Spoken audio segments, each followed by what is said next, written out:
Greetings, Internet! Welcome to the Play Some Video Games podcast. I'm one of your hosts, Delvin Cox, and with me, my forever host, Donnie. Eat the hype. Reese, how you doing, bro? It was great until about 10 minutes ago. I wonder why. Also with me, the Lord and Savior of PSVG, and the Lord and Savior of this show, apparently. Lord Snerts, how you doing, bro? Hey, everybody. I'm doing well. Glad it's been a long work day, and I'm glad to just be able to do something besides work at the moment. That's good. Emilio! Also, Rebecca has a cat now. Congratulate her cat. Those cats. Yes. Congrats. She got jealous of me and all of my cats. Yes. Now she's trying to catch up. Yes. Just out here collecting all the cats. We just we'll just be Cat Shack. We should. There you go. Not a bad name. It works. Wow. You guys look fucking depressed. I'm just tired. Delvin, Sorry. I was having a great day. Like literally a great day. So I want to start off with Snerts. Did your computer go like ape shit or something? No, Is that what it is? I'll start. I don't want to hear about Snerts. Fucking Robocop. Yeah, that's why you get me on here. Isn't that a great motivator to be on this podcast? You can get on. Like, no one wants to hear the fuck you got No to one say. wants to hear this guy. Not anymore. Man, I went to bed early yesterday. I was tired as hell. I told you I was feeling tired Sunday. I think I was suffering from like repeated days of lack of sleep. Yesterday, dude, I was just like, I came home and like got right into bed. Didn't go to sleep. Sat there on TikTok, YouTube, then went to sleep. I got, by my standards, got some really good sleep. Okay. Had a great day. Went to work, got all kinds of shit done, had all these meetings, was bouncing, had Mexican food, like, was getting shit done. Came home, out in the yard, working on reclaiming the dog cage, was getting shit done. I was like, man, I can't wait to podcast. It's going well. My wife walked in 10 minutes ago and said, all right, don't get mad. I'm like, mother, God damn it. Anytime somebody says don't get mad, you're going to get fucking mad. Dryer doesn't work. Now, Oh. what you and everyone else don't know is I fucking bought this woman and this family like fucking 20 dryers. 20, it's washers, dryers, and dishwashers. It's like the fifth damn dryer I'm going to have to buy since we've moved here. We go through how long damn you've had the dryer for? appliances. Oh, three or 4 years. I'm telling you. That's not long. No, it's not. But you try explaining that to them, it's never anyone's fault but mine. Like, oh, we take care. It's not up. I'm like, I have bought you 5 dishwashers. I have bought you 6 dryers, 7 water. Like, I just bought a new washer last week. It just happened because the washer was bad. That's a problem. So guess what? You got to buy another one. I think I'm done buying them. Take the stance. Hang dry. I think we might be there. I think some folks have started having to go to laundromats, start having to do some clotheslines, start pitching in. Maybe they buy the dryer. Maybe things change. I don't know. But here's what I do know. Everybody that I know in life either had the same washer and dryer or like 2. Maybe a long life, maybe 3. And I've had more than that in a decade. And if you count more than a decade, I've had like quadruple 5 times what everyone else has had. And it drives me mad that everybody just treats everything like shit. And I just have to I'm supposed to, by law, by rule, I'm just supposed to just keep buying them. Apparently I have no other option but to just keep supplying endless, copious amounts of appliances for everyone else to destroy. And I'm kind of done. like what fatherhood is. I'm sure I'm gonna wake up tomorrow and buy a washer or a dryer or whatever the fuck. Don't freak out.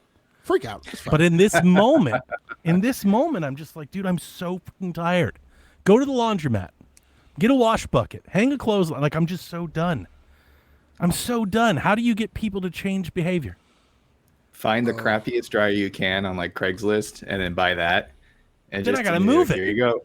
Oh, they gotta. That's the worst part. That's the worst part of the whole damn thing. I gotta go get it. I don't have a truck. I gotta do that. Like it's such a hassle. Do y'all have used appliance stores in your area? Yeah, everyone does. I will tell you that I think that like business has really gone away in years. Like, there's not as many of them as there used to be. Not here. And the ones that we have are not particularly like a great selection. It is booming here. That's why I asked that, because usually if you have a used appliance place in your area, you can get one from there and they'll take away the old one for you. So I'm sure this podcast, I was just telling Snerts, I'm really glad he's here tonight because I need to pick me up because I was in a great mood and then in a moment I wasn't. Now my wife says tomorrow she's going to take it away. She says she's going to take it apart and try to fix it. Because that's the other thing. She's like, hey, come here. I'm like, no. Nope. I'm not the dryer repair guy. It's not happening. I'm not. I don't know. Talk to Jack. Get on YouTube. I don't know. Somebody.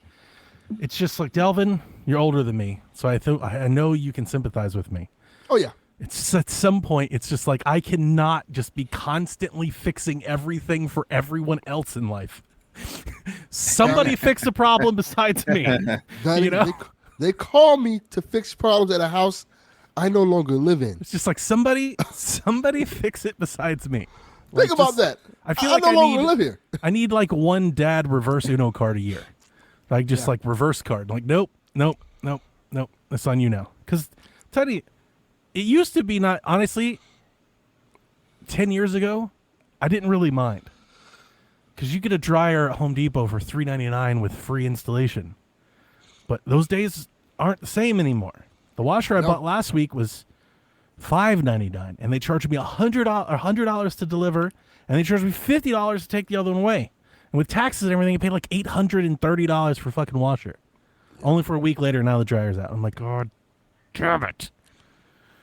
At least break both at the same time, right? I have my drink, I have my smoke, and I desperately need some funny stories and video games, gentlemen, because I'm just angry at the moment. I'm just like, it's just like I've bought so many and the dishwashers are the worst. I've bought 5 dishwashers because my kids just put whatever the fuck in the dishwasher. They could care less. Nails, saw blades, like whatever's on the plate just goes in the dishwasher. Full on chicken bones and stuff like that. And it's especially problematic because my dishwasher is in the corner of my counter, and the line has to run from the corner behind the cabinet to the sink. It's a pain in the ass. Look here. Like, I'll never install a dishwasher in that spot. You know what the fuck because I've seen people do it. A dishwasher. They'll take their asses in there and wash them fucking dishes like No. I bought the recent dishwasher I bought was last year. And I said, this is it. From this point forward, if this one doesn't work, you're on your own. There will be no more dishwashers after this point. Yes. I use my dishwasher for a drying rack to save space, and I'm going to use the dishwasher. Goodness, man. Goodness.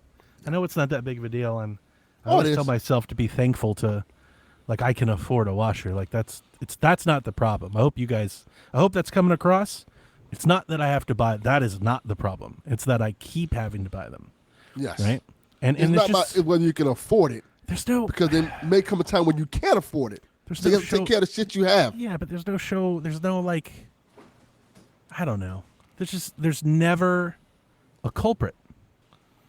I got dead bodies everywhere. I got dead bodies everywhere. Right? I got 5 dryers in the graveyard. I've got 6 dishwashers. I got dead bodies everywhere. No murder weapon, no suspect. Yeah. It's never anyone's fault. They take great care of everything. Yep. Like, how can both of those things be true? I would start blaming.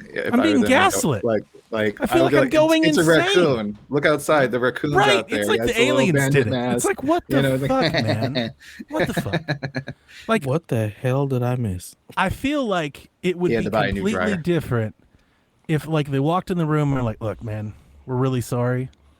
We're gonna take so much better care of the next one." But that's never the case. It's like, well, I don't know what happened. Dryer's bad. Guess you have to get another one.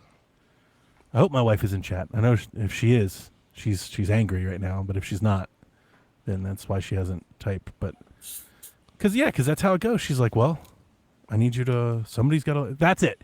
She goes, well, somebody's got to look at it. I'm like, fuck's that supposed to mean? Me? No. I'm taking me out. I'm done. How do you break a dryer? Oh, Dev, you missed the whole part. I've bought like 6 of these damn things, and apparently I'm about to buy another one. 6?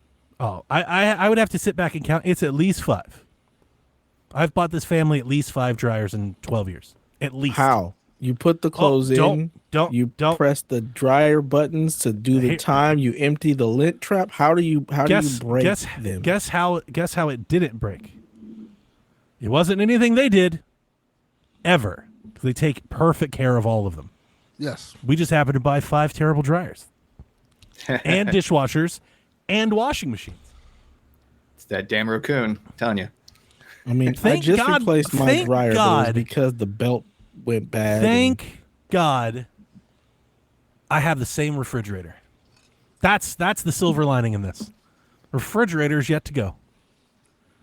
But in my family that takes perfect care of all these things, we just get a bad draw. I have to buy them every other year, apparently. Mel said you're only on your second dryer. Oh my God. That's not true. Nope. It's not true. No. This is the 3rd dryer in this house, and I want to say 4th, but it's at least 3rd, and I can back them up with receipts. Mel, if you want to go to the chat, I can share screens. We can do that today.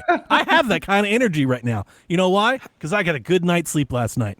So if you want to pull receipts, and everyone on this podcast knows that when I say I want to pull receipts, they know I have them. That is correct. Because I pay for them. Trust. I can go to HomeDepot.com and type purchases, and I can find fucking dryers and washers and dishwashers. You know what I got to say about that? You guys missed my motherfucking concert story now, huh, motherfucker? We're hearing about goddamn dryers this motherfucker. Shut up. That's what we're hearing about. You're breaking fucking dryers. I didn't call anyone a liar. I didn't call anyone a liar. He did not call anyone a liar. I was accused of being a liar, and Correct. I defended myself. That is all that happened. I'm frustrated, Dev. I'm frustrated. How does a sock get stuck in a motor? Like, that doesn't even make any sense. No, that happened last time. Last time the dryer was bad. We called a guy out. It wasn't a sock. It wasn't a sock. It was like a bra or underwear. How does that happen? I don't understand. Know. Dev, I don't know how it happens when everyone that uses it takes such great care of them. Look at Tom Richardson. I do too, Tom. I too. Look. Interesting. D-Life, I got a Lowe's card too, buddy. Oh, man. When you buy as many appliances as I do, you need lots of credit. Yeah. Like, Donnie, good to see you again. How you doing, bud? I got mine off Amazon. My washer and dryer, they brought it in. No problem. I bought mine open box from Best Buy, and it's been great. Best Buy. Mm-hmm. That's a good place to get one. I almost got mine from there. I'm gonna put but Amazon's Jack like way cheaper. Jack's way handier than I am anyway. Mine has lasted like 8 years. So. He likes tinkering. I'm gonna give Jack a drill and go fucking just fix it. Go on YouTube and fix it. Give him YouTube. I don't know, man. I mean, look, there's the gap, but the gap is really like the have you guys trap. ever had There's clothes, no other gap. Have you guys ever had clothes get in your dryer? That's why I'm asking, how does this happen? Yeah, never had it happen to me. Again, so this is why, if you hear the frustration in my voice, this is why.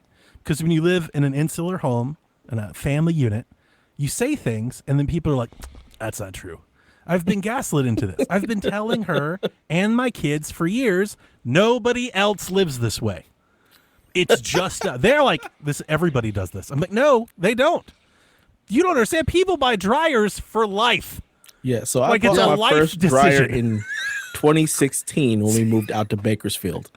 I just replaced it this year because the belt broke, and then there was the seal that had come undone, and that's just years of wear and tear, which I understand. I'm not putting no more money into it. You buy the new one. Half the time, they don't even buy them because they're broke. They just want better looking an updated one. Yeah, better ones. Like, it still works, except ours. They all break in 18 months. I I looked at mine the other day after the whole thing happened with my room, and I thought maybe I should get a bigger dryer. Yeah. And I'll just give my other ones away. There are people out here making aesthetic washer and dryer decisions, and I just want the damn thing to work. I'm just trying to get through a president with the same fucking washer and dryer. Can I get through one president with the same washer and dryer? I have elected more washers and dryers than politicians. Well, wow. Based on how many washers and dryers you had, they're doing about the same goddamn job. 50-50 split. Like, oh. So, tomorrow I'm going to find a repairman who's going to charge me $100 just to come look at it, then tell me it's going to cost $300 to fix it when I could have bought another one for fucking $600. That was exactly what I did. I was like, I could pay $400 to get this fixed, or just pay about $7 to get it replaced. So I replaced it instead. The evil thoughts that I'm having in my head, which again, listeners, I'm not a terrible husband or father. Let the intrusive thoughts win. I'm not going to do this. But Dev, part of me is just like, nope. Just nope. Go to the laundromat. There's that. Because I definitely was like, oh, it's broken today. We're gonna we're done here, I guess. But I do all the laundry too, so that's the other thing. I do most of the laundry in my house. Yarden's washer and dryer is an Xbox. It has Wi-Fi. He can fucking cloud game on his. Of course he can. Drives me mad, dude. What's wrong with it? What's wrong with it now? I don't know. So, all right. So, when we had the repair, we just had a repair guy come. It was like 6 months ago. It wasn't even that long ago. So, the last time, it would run no heat. Common thing, probably the heating element. That's a repair job. Let's get somebody to swap part. He comes out here, found like a brawl in the motor or something. She's like, no, that's it. We fixed it. And I was like, oh, great. Here's $100 for coming and pulling that out. Thanks. Thinking that fixed it. Now, when you close the door and start it, nothing happens. It just buzzes. It just sits there. Doesn't spin, doesn't move, doesn't heat, doesn't do anything. Wow. So now I actually think it's properly broke. That sounds like a proper malfunction. That's the system telling you I don't work anymore. Did anybody show you where like the gap was for this bra to somehow get stuck in? Oh, yeah. The only hole I know is the lint trap. I was told it's under the lint trap. I was told to go look through the lint trap to see if there's something in there that looks like it could be. I think it's the hose, but there's something in there that looks like it could be. So maybe that's it again. Maybe I'll pay another $100 for me to come take a sock out. Are they not like taking the stuff out the lint trap, putting the lint trap back in? Dev, of course they are. I'm very confused here. Dev, they take great care of all the appliances. This doesn't make any sense. They take great care of the appliances. They take great care of the appliances. Of course. Of course they clean out the trap, Dev. Of course. They take great care of everything. That's why they break all the time. So I think my mom's had the same dryer since 1998. Dude, every mom I know. That's back when they made them forever. Yeah, she got it at Sears. That's that Maytag. Sears, exactly. Those lasted forever. My aunt and uncle have the same one. Like everyone I know has the same fucking washer and dryer except for me. Yeah, because I guarantee you when I go up there in December, it's going to be that same old dryer. I mean, obviously you got to get maintenance and stuff like that over the years, but yeah. Goodness. Anyway, well, sorry to hear that, man. Hopefully it gets resolved soon, be it laundromat trips or what have you. So, wow. Outside of that, thank you for allowing me to vent. I feel a little better already. Outside of that, that's what we're here for. I was having a pretty good day. Melissa, take care of this man. And you know what I mean by that. Just saying. That's not gonna put dryers back together, Donnie or Delvin. Yeah, fuck that. Yeah, fuck that. It'll make him feel better. Sometimes you gotta do the right thing. Sometimes you gotta take one for the team. I mean, take one for the team and then fess up to breaking the dryer. Like, can we get a double one? I honestly just want acknowledgement. Roman Reigns, just acknowledge me. Somebody tell me I'm sorry. It's my fault. That it's God. Mel, I gotta tell you, that's this is truth. such dad energy. Quite some time. It's such dad energy because I feel like still going. Every dad knows exactly what I'm talking about. Yeah. Mm-hmm. Right. Yeah. Nobody ever knows. Nobody ever did anything. It never happened. Yet everything's 1000%. happening all the time. Who broke that? And then they want to blame you. Like it's your fault, Dad. Dad. You did it, Dad. Exactly. They turn it right back on you. I don't know how that happened. Fuck Maybe me, you man. did it since you saw it. I don't know. Yeah, I just want like some shared responsibility. Like somebody help me carry the burden. The cross is getting mighty heavy. Got the city on my back. God damn! Don't wish that shit on my homeboy like that. How dare you? It's not even. Ally. Absolutely not. It's not even that big of a deal. It's a washer. It's not that big of a deal. You know? Who cares? It's a dryer. We get another dryer. Like somebody can we just have some shared ownership? Mm-hmm. Can everyone be a part of the solution instead of the problem? Gonna have to start locking the dryer behind and lock it up. Like y'all can't use this. I'm about to get locks. You gotta check it out. For the thermometer. Yeah. For the dryer. For the dishwasher. What if I installed like coin mechanisms to where I could get some revenue from these things to help pay for future replacements? I like it. Good idea. Like, sounds like a great idea. You need to do laundry? Like a great idea. I need 50 cents. 50? You're lowballing it.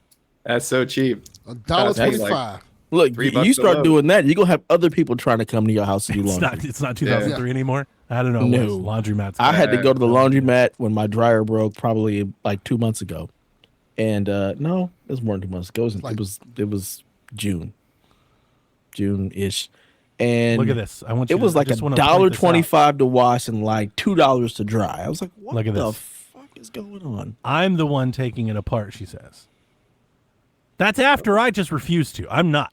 I'm done. But are you going to take it apart and fix it? Or are we just taking things apart? It's going to make it worse. Melissa. I'll just have to buy another one. Another one. Look, if you buy another one, buy one that's coin operated and just start. Dude, could you imagine? Oh, that's a great idea. Just buy a laundromat dryer. Mm-hmm. Like, hey. Yeah. Why not? Hey, you also know it's going to last a while. It should last forever. I need to subsidize this. What the fuck is this? That's what I was just talking about. Buying a goddamn Xbox Ally. I got thoughts about that too tonight. Anybody who buys that shit is long stupid. show. You buy an Xbox Ally, you're a dummy. I'm saying it. Stupid. So anyway, thanks for I don't know, letting me just let you vent. We're here for you. Yeah, we're here for you. I feel your pain. I understand. I only took like 18 minutes, which is like a third of a Delvin story. It's true. And it went somewhere. We actually got there. Did it? Yeah, the chat is participating. Like everyone's in this. Yeah, the chat is participating. That's true. You know, Delvin, you could tell us about the crackheads that keep breaking. I'm not telling you about a motherfucking thing. How about that? We've bullied Delvin into not podcasting. We need our Florida Man segment. Come on, gimme. Delvin's Corner. Come on, Delvin's Corner. Let's go. Talk to me, Liquid Snake. What's going on? I watched the Jesse Smollett documentary. Did you just find out about that too? Wow. No. What was funny is it's made by him to kind of. I guess it's supposed to be by him. Yeah, he's like a part of it. He like talks like in it. Conflict of interest. He's talking and everything. I'm like, no, is he a part of the documentary as an interview, or did he make I think he's like executive producer or some shit like that. That's you can't do that. But this is the funny part. You can't be making a documentary about yourself. Even watching the documentary. Nobody's stopping you. No, I mean, I know nobody's stopping you, but I make fun of people that do that. There's just no relevancy there. It's not real. There's no credibility. Yeah. You're not taking that serious. Even watch the documentary. Came to the conclusion that nigga did that shit. He did not prove nothing. He didn't exonerate himself. He can say whatever he want to say. We already proved all that. He got you to click it. So yeah, but he made a documentary. You're making him money. Yeah. I don't care about that. I wasn't laughing. I got the laugh out of that. It was entertaining. Then it did what it was supposed to do. Yeah, you didn't. But did you learn anything new? Yeah, the Chicago police is terrible. They are like fucking awful. That's the only thing that was. I don't think that was ever a question. We knew that when the case happened. Even more so, they're more so than you would think. Like, oh, they suck. Fair enough. But he's in a documentary trying to prove his innocent. Like, no, you proving nothing. $5 per load at laundry in college. The criminal justice system. There are those of us who done. Yeah, it's $5. So I was watching the chat. I'm shocked. $5 per $3 load for a washer dryer for me in my apartment. So it's usually $6 around. D-Life says hotel is $325, and that's a hotel you're paying. I'm already paying rent here. Why are you taxing me for the laundry? This is jacked up. I can't do it myself in my apartment. Tariffs. Yeah. There it is, Donnie. Look, it's real simple. You just go out and you buy the coin operated stuff, and you just start your own little hustle. Yeah. Problem solved. We'll sell crap. And you know, if it's going to work in the laundromat, it's going to last a while because those people. I'm wondering in the long run if it'd be cheaper just to keep buying new clothes. No. I mean, if you're buying them from Walmart, sure. That's what I'm saying. Like, no, just throw them away. Just buy We'll one get of you those some new ones this weekend. washing buckets and a clothesline, and you're done. Yep. You know what? Yeah, you could just go back to olden times. Be like, you better get a bucket. I Get got you a some big soap, yard. get you a line. Call it a I got a day. big yard. Yeah. I could string everything out there and have it dry in one day. I could run a line all the way across the fucking yard. That sounds like them. That That's what sounds you like got a work son for for. them. Yeah. You broke it. You bought it. Time for you to get to work. You didn't use your semen to be doing work. No, you had that seed to do work for you. No, that's hustling backwards. He got to go out there and go make that line. No. It's true. He is the last one left. He's the last one Mohican, so it's on him now. Look, bro. You got the juice now, Jack. Yeah, call him a sharecropper because that's what he's going to be doing. Jesus. Goodness gracious. Wow. 40 acre Jack deal on that Jack Cope situation. out there singing Negro spirituals. Swing Days never finished. making a clothesline. Working for the master. Sunday nights are free. Jesus. Oh, Lord have mercy. Video games. I played What them. about him? Those are things. I want to hear what Snerts play because I want him to played- say the same exact shit he says every time he's on the show. RoboCop Unfinished Business. It's Yeah. new, but it's the Okay, same. It's a different Did you RoboCop. finish it? Have you finished some business? I finished the business. That one was a little bit more janky than the other RoboCop game. finished it's business. A little buggy there. The frost gun was cool, pun intended, but it was like kind of just, I don't know. Once you freeze a couple people, I go back to the pistol and just use that the whole time. And I actually was able to platinum both RoboCop, Rogue City, and Unfinished Business. So I doubled the amount of platinum trophies. And as Dev said in the Discord, I am now the the Platinum Pauper. The Platinum Pauper. The Prince of Platinum. Yeah. And I was just still playing Streets of Rage 4 because I just love punching game. games. How much who- game is there for you to great. play? It's like surprisingly a lot. It's actually got a lot of replayability. Been playing for like 8 months. Yeah, that They much have replayability. because they have a survival mode that mixes up the enemies and the power ups and the levels each time. So it's a randomizer, and then they have a like bunch of unlockable stuff. I mean, I realize it's there's a better ton than of like unlockable all of the other skin clone beat 'em ups that have come out in the last 3 years. That is true. 100%. Street is- Rage is still just better than all of them. Yep. Yeah, Shredder's Revenge has the same kind of mechanism, survival mode. I don't know what they call it on that one, but it's different because you can play any of the main characters plus all the old characters from the first 3 games. So there's a ton of variety there. And then the main ones can also have their moves adjusted. So you can switch and swap it up and you have a totally different experience with the same characters. Kangaroo. I wish. I don't. He's Did not- they have a is he in it? kangaroo? I feel like think he's he had a- unlockable. And Oh, the black kid I on roller haven't gotten skates. it. Yeah, they had a black kid on he's roller kid. unlockable. Mhm. Yeah, the old white guy who's a robot. Looks like, Robotnik's cousin or something like that. Street Fighter has some ridiculous ass characters. I respect it. I mean, it's perfectly 90s.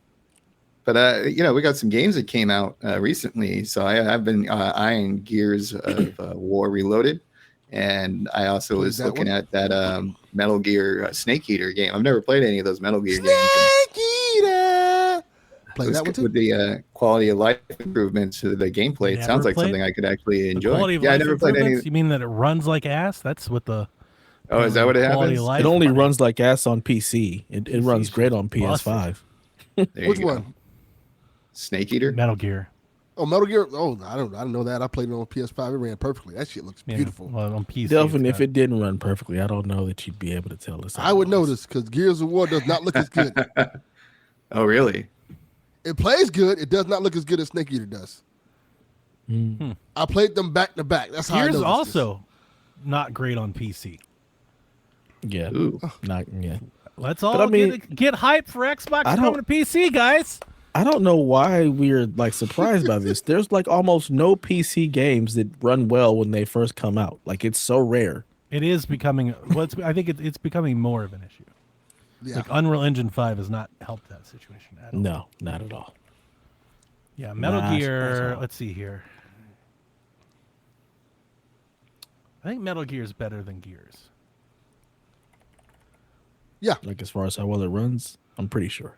Gears had a negative reception on launch day because it runs so bad, and it's like I saw it, but I don't remember. It's like missing co-op or something or split screen, and they're like, we're gonna patch it in later. Like it's just they didn't. Yeah, I saw some of that stuff. I think it said it on this podcast when the announcements happened. They're like, why are they doing it? I was like, they're doing it for PlayStation 5. It's like solely they were just like, let's remaster our games for PS5. Yeah, correct. We'll copy and paste that shit on PC, and it'll do whatever it does over there. But they're doing it just for PS5. Yeah, that's why I keep trying to explain. Like developing for PC is so different. Don't worry about it, Dev. People don't listen. The Ally Xbox is here for us. Oh, us. Us. It's here for all. No. And the next console is going to have Steam on it, and it's going to be just like a console. Totally disregard the fact that the games that they're shipping on PC suck ass on day one. Yes. They'll suck even more on the Ally.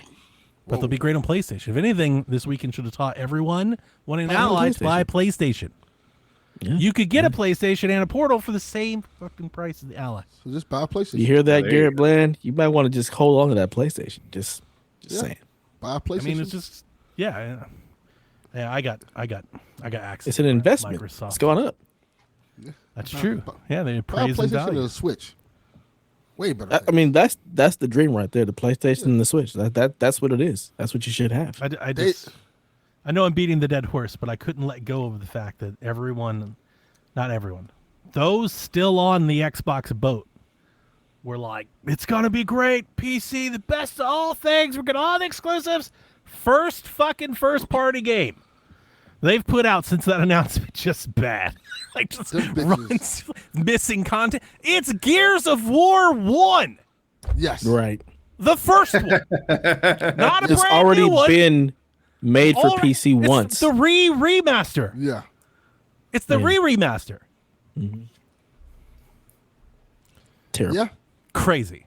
But you know what? This is what they want. This is what they want. Let's line up for the Ally. Let's get in line. We need to tell these people the truth. Let's get Xbox line. don't give a fuck about you. They don't listen to the truth. No, nobody does. They're delusional. No. That's the thing. Nobody does. People's got to catch up to that. Nobody does. Alana had a video a while back. She nailed it. Too often we think we are the consumer. Like we are buying we're not. The shareholder's the consumer. Mm-hmm. Yes. We're just inputs and outputs. We're there. We're cattle. We're resources. Yes. Our resources are money. Just funneling in. They're working for them, not us. They didn't do shit about us. Correct. So we would have to get together as a community and boycott and have massive numbers of people just saying, we're not going to do this. And that's not going to happen. That's not going to happen. Because as soon as the new shiny thing comes up, someone's going to be like, I'm just going to play for a little bit. It's not even so much the shiny thing. It's just that the vast majority of gamers are more uninformed about how things are. They just buy the games. They're not paying attention to anything. Yeah, they don't care. They don't care. Yeah, they don't care. And who cares? Correct. Right. Yeah, the only reason I talk about this kind of stuff is because I'm on the podcast here. I never have conversations about video games, except for a couple people I know who are in the we all industry find our still. tribe. So it's fun to nerd out with you all, but we're always talking about like, how does it play? What does it look like? How's the frame rate? Like those are the more, this one scene was super cool type of conversations that I have in my real in-person life. So it's always interesting hearing people's take on this. I thought they talked about how it was good on PlayStation.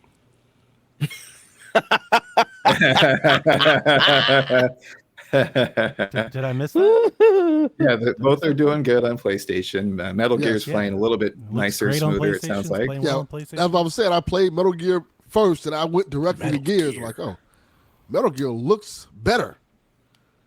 Like you can tell the work they put into Metal Gear looks really good. It looks like a PS5 amazing game. I noticed like little things like when you get in the mud stays on you and it has to come off, and just maybe it's because Metal Gear was a PS2 game that just got like remastered from the like it's a remake. It's like Resident Evil essentially. It's a remake, and from the ground up, it looks beautiful as fuck. Like it's a pretty game. I got it. I haven't played it yet, but I got it. I will tell you this. I forgot how long that goddamn intro is. Boy, that is a to this point, Kojima ass intro. Drowning. I've got Metal Gear, I've got Shinobi, I've got a handful of games I haven't even played yet. I've bought them. You're always drowning. That's what you do. I'm just trying Donkey Kong. I mean, the thing is, you'll never be bored. You'll always have something to play. That's true. That is true. Unlike Delvin, who acts like he was like, I got nothing to play. I'll play this. No, I was waiting. These are the games I was waiting for. I'm sure it'll get patched and fixed soon. It'll be fine. It'll be fine. These are the two games I was waiting for. Now I have actual time to play these games, so I'm excited. Nice. Like nobody's like bothered me or anything crazy yet. Don't worry, something happened. Snake Eater. Here we go. I got this today from GameSpot. It's for D-Life. Gears of War Reloaded Day 1 update fixes crashing issues and the DualSense bug on PC. So. Oh, they couldn't even get the controller to work? Sorry.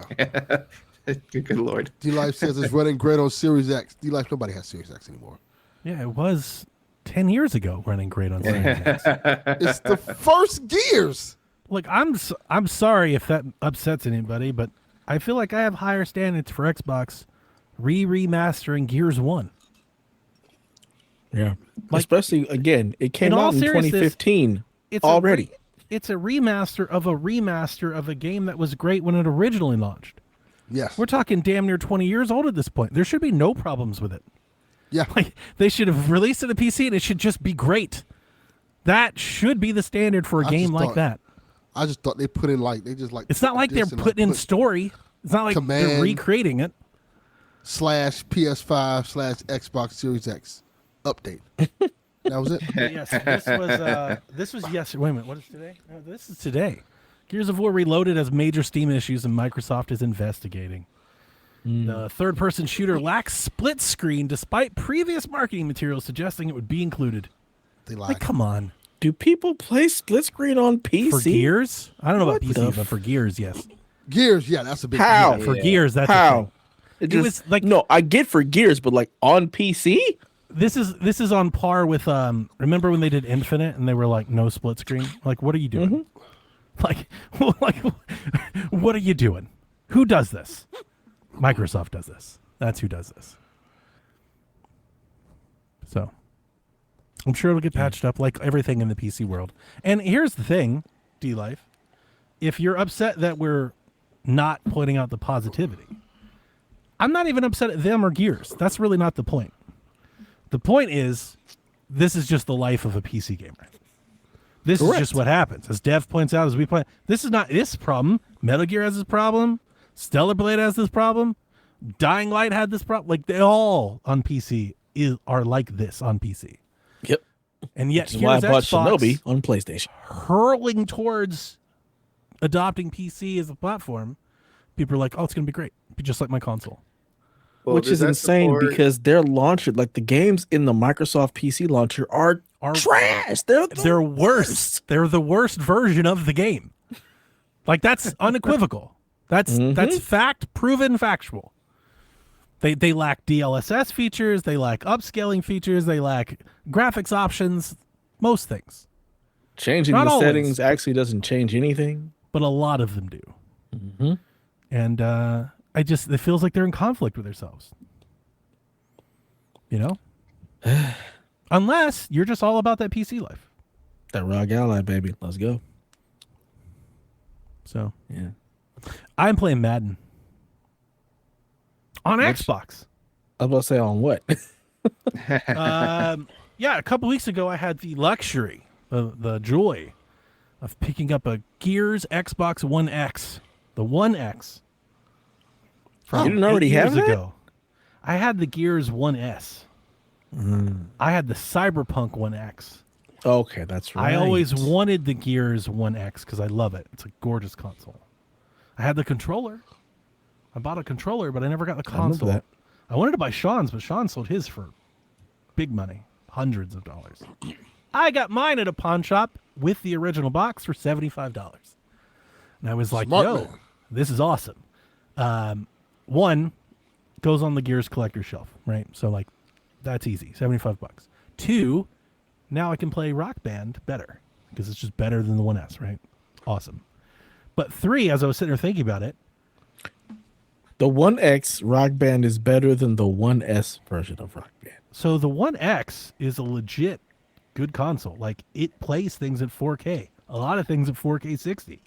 Like, in a lot of cases, you can make a case that the 1X is better than the Series S. Right? Like, the CPU's faster, so like the UI is a bit spiffier on the Series S. But if you care about 4K, pushing frame rates, GPU-based games run better on the 1X. Like, the 1X was pretty decent. And it has a disc drive. So I can play Blu-rays and stuff on it too. So it's kind of like, that's kind of what I wanted. Like, I got rid of my S, not just because Microsoft, but because I need a disc drive when I play movies on, right? So like the 1X is kind of what I want. I want a smaller console with a disc drive.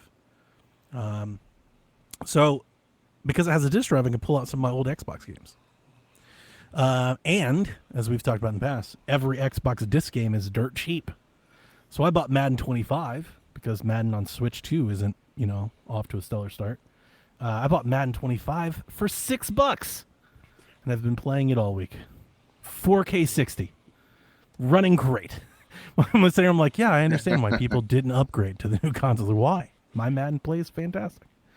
So, I don't think I've ever heard about that before, where like the next console coming out in the line is worse than the previous one. Well, the Series X was a lot better, right? That would be like the next one. But the Series S the Series S had some trade-offs that like was less than the 1X for sure. Oh, okay. Yeah, I fell off on the whole like types of consoles and pricing. The Series S is it the minimum one? It's on, like, the Series S is it's a 1080p console and it's digital only. I see.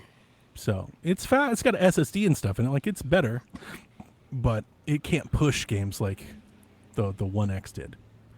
But CPU bound games would be way better on Series S for whatever that's worth, like The Witcher and shit. It's going to be Baldur's Gate, right? Stuff you're not playing. But I brought this up in the past, not that anybody cares, but like one of the things that I typically like to do is I like playing old sports games. Like older, like going back to a just previous remove the season sports and just keep the old. Just old games. Like playing old games. You and Delvin. A pattern that started happening, like a new kind of thing that the sports games are doing that I really hate, is they're delisting the old games when the new ones come out. Like literally, like last year's.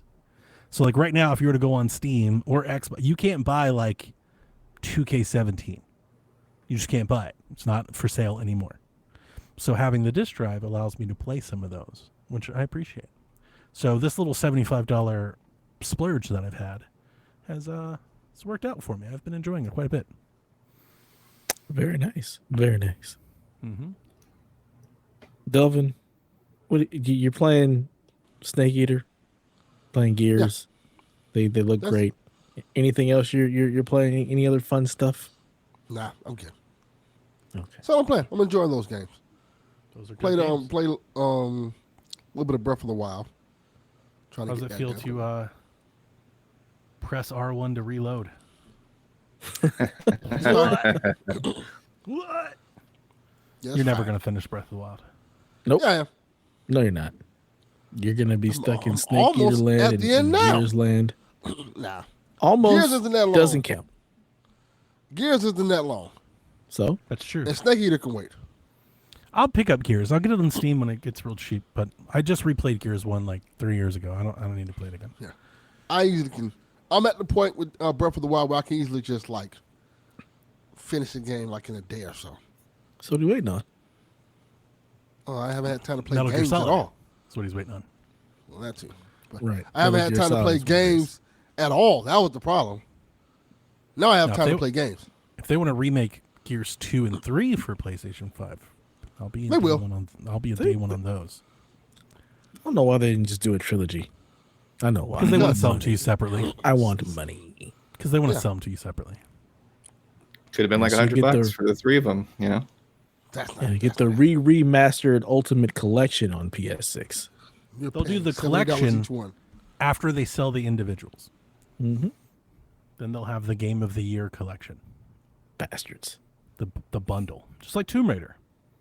I think a Tomb Raider, Rise, Shadow, then collection. No, they will have the Marcus Phoenix collection. Mafia did the same. Mafia, 1 and 2, and then 3, and then the bundle. Trilogy. You buy the Marcus Phoenix collection, then they'll have the other collection you got to buy.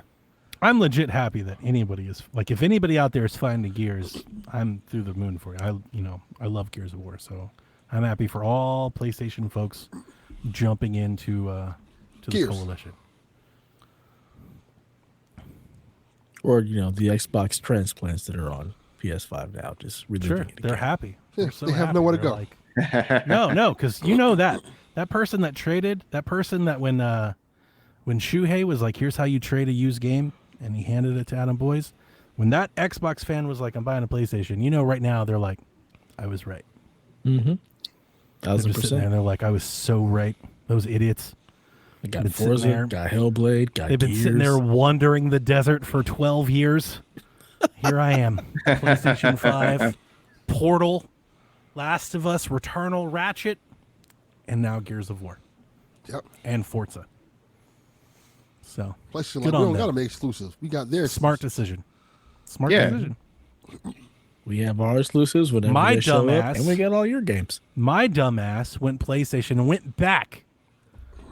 Mm-hmm. Like a And then battered, got so mad. like a battered soulmate. Maybe it was me. Maybe he'll love me more this time. Nope. They've got that Game Pass thing. Yep. Look. Yep. Yeah. They were correct. And then you got so mad at both consoles, you said, "Fuck this, I'm buying a PC." When all in all, you should have just stayed on Switch and you'd have been a happy Which person. I don't even play this anymore. Exactly. You don't even play the PC anymore. You're really, the reality is, you're a handheld gamer. Garrett That's Bland. really what you are. Came in the mail today. Can try this. There you go. Might work. But what are you really going to play with that? Old games. Metal Gear Solid. And older games. Dying and again, that's an old game. It's a remake. Sword of the Sea. Is that on PC? I believe so. I thought it was. I thought it was everywhere but Switch. Well, I don't see it in our library. So That's strange. It seems like a good Switch game. Donnie is right? that junkie trying to get that next high. That's Keep really looking good. for other things that to give him that high, that adrenaline, and he's not getting it yet. The amount of handheld devices that man has bought, he's tried all of them. Every single one. The reality is Donnie is a handheld gamer. That's what he really wants. He wants the handheld that he can then just plug into something. Yeah, I just wish the people would like the people. I say the people, I mean D-Light. I wish people would listen to my experience on the handheld. Like I've shared that. That's the thing that pisses me off about the Xbox Ally. It's not the device itself. I've got issues with it, but I'm not. That's neither here nor there. The thing that sucks about the Ally for me personally, and not just me. I'd like to throw like Grouchy Surge in here. Anyone that had an Ally. When I bought the Ally, when the Ally released, the original Ally, all the deckies, it was like console war. Ally versus deck. And everyone was like, "Oh, the Ally sucks. You've got to use Armory Crate. You got to use Windows. It's heavy. It's big. It's not as good to hold." I listened for like a year on every which way the Steam Deck was better constantly about every point. And I was like, okay. But you guys were here. You were on the show with me. And I was like, but I like the Ally. And I kept telling everybody, like, here's why I like the Ally. And even the shortcuts. Remember, I was trying to tell Justin, I was like, oh, man, you get used to the shortcuts. It's pretty good. And everybody was like, nah, it sucks. Nobody wants this. Okay. And then Xbox puts a logo on it. Now everybody's like, hey, it's really good. And when I say everybody, I mean like, I'm sure you guys have seen it, but like all the handheld people, all the YouTube channels, everybody's like, oh, it's the best. And I'm like, you motherfuckers. like you the same shit. Because it's the same. It is. It's armory. It's the same shit. It's the same thing. You know, all the people. Listen. I don't even need to tell you. There are receipts. These people have channels. Go to their channels. Go 2 years ago and look at their Ally video about why they don't like it. And they put an Xbox logo on it, and now everybody's like, "Oh, it's incredible." Look here. I'm just calling a spade, man. If I'm telling you I don't want it, and I buy fucking everything, that tells you something. I'm just telling. Like, I'm just calling a spade. have no interest in it. Listen, if anybody gets it and loves it, like if Yarden buys one, is like, "I love it, Donnie." I get it. You know why? Because I also love the Ally. I just would like my comeuppance from all the shit that I took for buying it in the first place. It does not look good. It looks terrible. It's an ugly console. It's very That's ugly. the thing. Oh, Suddenly, wings. Suddenly people are fine with using Windows on a handheld. Before it was unheard of. The fanboyism. That's really what it is. 100%. And it's not even fanboyism, because I feel like that's a bit too toxic. It's just the difference between having an Asus logo and an Xbox logo. Sometimes people like Xbox logos, like that makes them feel good. Yeah, I'm gonna say it's fanboyism. Okay, that's you said it. I was trying to offer a little cover fire. No, I don't. I don't do that here. Fuck that. But yeah, it's just a little interesting. Everybody suddenly they turned on it real fast. They're like, "Oh, this is great." Ugly ass console. They're all like, "Steam Deck who?" They'll be able to look past all the shortcomings because it'll be the system that they want that plays the games that they have and has all the game pass. We're gonna get into it. We'll get into it in the news. You can save it. We don't have to.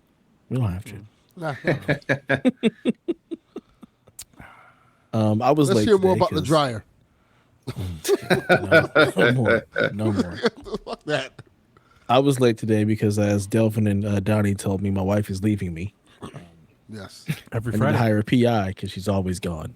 My wife is getting her doctorate, so she's down in San Diego State right now. She'll be doing that once a month for the next 3 years. She's got 2 dryers. Yeah. Dryer Dev's house. Dryer Dave's house. Yeah. She yells at Dev about keeping the dryer straight.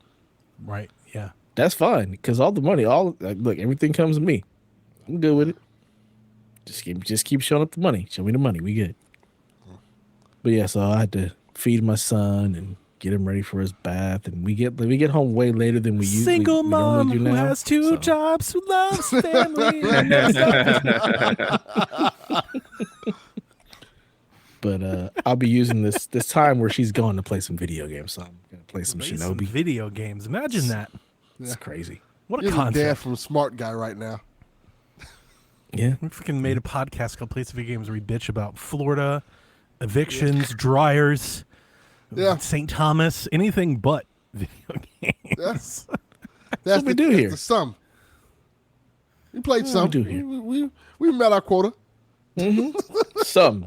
That's all we need. Snerts brought the some video games. Yeah, I have the same some video games I always bring in the same categories. The same goddamn game. He hasn't been like Shinobi. 6 months, and he's back here. I got these same games I've been playing. I almost started Baldur's Gate 3 again. I was like, nah, don't do it. Don't do it. God, play not something again. else. Play something else. I would man. have There's so many kicked you out of the things. show. There's so many things to play. I spent some money, like Yeah. Shinobi and Ninja Gaiden look very good though. I love the art design on both. And I think the people who did the Ninja Gaiden one is the same as the Streets of Rage studio. So Yes. Okay. Dotemu, however the hell you say that. yeah, whatever. Yeah, I like them. I'm a big fan. So that was another one that has my eyes. And I have next week off of work, just randomly. I have no plans other than like going to the grocery store on a Tuesday. That is the best kind of vacation. Yeah, so I'm going to be getting at least something to get into, and I just don't know what yet. That's why I was kind of thinking like Metal Gear, because it's a little bit longer. It might be able to last the full week. I don't know if Gears would. I feel like I could knock out Gears in 2 days. It depends on how long the sessions are, but probably. I mean, I don't have nothing to a do. wife. I don't have kids. I won't have a job if that you're like week. 2 days, but those 2 days are 5-hour sessions, and Oh yeah. Like on a Sunday, got man, that I'll play like 6 to 8 hours easy on a Sunday sometimes. Like, it Snerts just has depends. nothing to do. Exactly. when you were a 43-year-old perpetual man-child, you have a lot more free time because you're selfish and you don't have any responsibilities. No kids, no responsibility. Yeah, like dryers. I got to make sure the rent's paid on the first. The same fucking dryer. And that's about it. Stay up as late as you want. Get up whenever the hell you want. It's glorious. Yeah. Oh, that's another Hot one Pockets too. for I should dinner. check out Terminator 2. That's right, Yarden. No Fate looks cool. It really does. Yeah, I don't know. Shinobi I'm is not going to be able. I'm really I'm not going enjoying to be that able to play half of these things. Of course you're not. That's what we do. It's okay. We buy you don't games. have to play them now. You can always We're play them hobbyists. later. You know, I'm just not going to get to half of them this year. That's fine. You just It's okay. put them on your shelf. Ain't Decoration. no problem. Or your digital shelf. It's always Digital cracks me up decoration. when Well, people I got are a like, "Oh, I dryer don't have enough upstairs that games. I doesn't don't have work, enough so I can- games." And like, then you I have can like a bring the week. dryer down and put shit on it. Be like Yeah, a new that's shelf. true. Yeah, why not? Use it as a shelf. That's a good idea, actually. No, what you do is you turn it on, you put the games in, you spin it around, and then you reach in and grab one. Boom, problem solved. Randomizer, not bad. Lottery system. There you Not go. bad. Start doing a bingo on the weekends. It'd be great. That's a good idea. Captain Monson, I am not a big fan of turn-based RPGs. So although I've heard EXP is 33 is really good, Baldur's Gate being the exception. It just doesn't look like my kind of game. I am very tempted by Expedition 33. Our game of the year nice. show is going to be a fucking disaster. Yeah. It's going to Our be game of the high. year show is going to be our game of the year It's show. going to be like Josh being like, Claire Obscure is the best game, and like 9 people being like, nobody played it. Moving on. Anyway, Terminator. It's going to be the worst game of the year show It's going to be ever. so great. I love it. That is, you never know what's going to happen. And that's the best part of this place. I already know Everybody it's gonna be plays some different shit. Ghost of Yote for at least 3 of us. Ghost of Yogurt. Yeah. Ghost of Yogurt. Yeah. Delicious. So good. So good. Well, let's get into the news, Donnie. So we've got some Gamescom stuff to clean up, mostly from Digital Foundry, because a lot of stuff come out from them. For this first topic, which we'll talk about on Shack a lot too this weekend, they went on again. They've been kind of driving this narrative for a little over a month now. They started the whole show with a segment talking about how Switch 2 developers don't have dev kits. Devs don't have Switch 2 dev kits, and that's why we don't have upgrades and more games and more ports. And they went as far as saying not John. No, who's the other guy? No, No. One of them. Who's the old guy? Rich? Richard Ledbetter? So John Litterman? Yeah, John. That's a made-up name. John went on to say Ledbetter. that a developer told him that they were talking to Nintendo about like, hey, what do we got to do? We got a game, and they were like, just ship it on Switch 1 and via backwards compatibility, people on Switch 2 can play it. And Wow. at least in the Nintendo sphere, it's got everyone up in arms. Everyone's pissed off at Nintendo, angry, mean Nintendo, corporate Nintendo, not allowing your games to get there. And I would gladly pick up a fork and join the mob. Except there's a problem when you have this sort of reporting without any names, right? They're just like, we talked to lots of devs. It's just like all the devs, many devs. We talked to all the devs. Nobody has dev kits. It's like, Somebody pretty sure. got 'em. Well, it's like Somebody got 'em. if you just start counting who has games, it's like 2K's got one, EA's got one, Capcom's got one. Like a lot of the folks that you're thinking of, they all have one. Like we've got games from like a lot of the big folks are there, and I only say that because it kind of colors their comments in a weird way, because they're like, well, there's some big publishers out there mad that little publishers got them, and it's like, well, without naming names, Right. like which little publishers have them? Team Cherry, yeah, they're probably gonna get one. Like indie devs that have worked closely with Nintendo, yeah, they're probably gonna get one. It's just like this weird. My honest read on this situation is there's probably not enough of them out there to meet demand, and people are just trying, like, Switch 2's money. Like we see it, it's sold another million units, the fastest selling. It's outpacing the Switch by like 75%. I saw today. So there's probably like people who are like, yeah, we'd really like to have a Switch 2 game right now because everyone's buying them. It's like, yeah, I get it. Maybe if you would have supported the Switch 1, you might have a dev kit. But that doesn't mean that the way it's being talked about, again, because there aren't names, nobody's attaching how many studios or which studios, the way it's being talked about is like nobody has one. And it's like, I don't know exactly off the top of my head, but I feel like I could easily give you like 50 publishers and their studios that have them. CD Projekt Red's got one. You know, like there's a lot of people that have one. So it's like, who are we talking about here? Right. Who doesn't have one? Like, who specifically are you upset about? Who are you waiting for a game from that doesn't have a dev kit or a game coming? It's like the Shinobi. Whoever makes Shinobi. So Sega doesn't have a dev kit? That sounds But ludicrous. Sega's they got the Sonic Racing test. Correct. They got Yakuza. There's a half dozen Sega games on Switch 2 already. So Sega clearly has a dev kit. Yeah, so like that doesn't make any sense. You know, maybe there's not. So I honestly think an answer is there's not enough of them. Maybe Sega needs 20 dev kits and they only have 5. It's like, okay, I get it. Obviously, we would love to have a chicken in every pot, but you know, it's been 2 months. Like everyone, you know, like that's kind of how I read it. Maybe that's the Nintendo bias. I don't feel like I'm holding water for Nintendo in this one. I really don't. Yeah. I think it's, the Nintendo people just want to make a big stink about my new console is great, but I want all the things instead of, some of the things that you have right now, and you'll get the rest of those things later. Like, just chill. It'd be all right. They're coming. Yeah, that's kind of how I feel. Also, I get flashbacks to the Switch 1 launch. I don't know if you guys paid attention to that at all. Coming off the Wii U, Nintendo was having a really hard time getting people to just support the Switch. Until the nuclear bomb that Breath of the Wild went off. And then everybody wanted to put shit on Switch, and people were like, we don't have dev kits. It's like, yeah, because you haven't shipped a Switch, you haven't shipped a Nintendo game in 8 years. So I kind of feel like, Nintendo probably played favorites. Oh, yeah. Bethesda's got a dev kit. They're making a couple games. Ubisoft's got a dev kit. They're doing Outlaws. Like, people have dev kits. Like you said, who are these mysterious lots of studios that don't have dev kits? It feels like it's not everybody's got a game. It's not a big publisher, right? Because I feel like if you go down the line and you start checking off the people that made Switch 2 games, it's like most everybody's here. like most everyone's here. So what are we missing? The clear obscure people? Okay. Like I get it. Yeah, maybe they don't have a dev kit. Maybe you got to wait till next year. That's not the end of the world. But like right. Borderlands have it, like they've got one, like I don't get it. It's a little.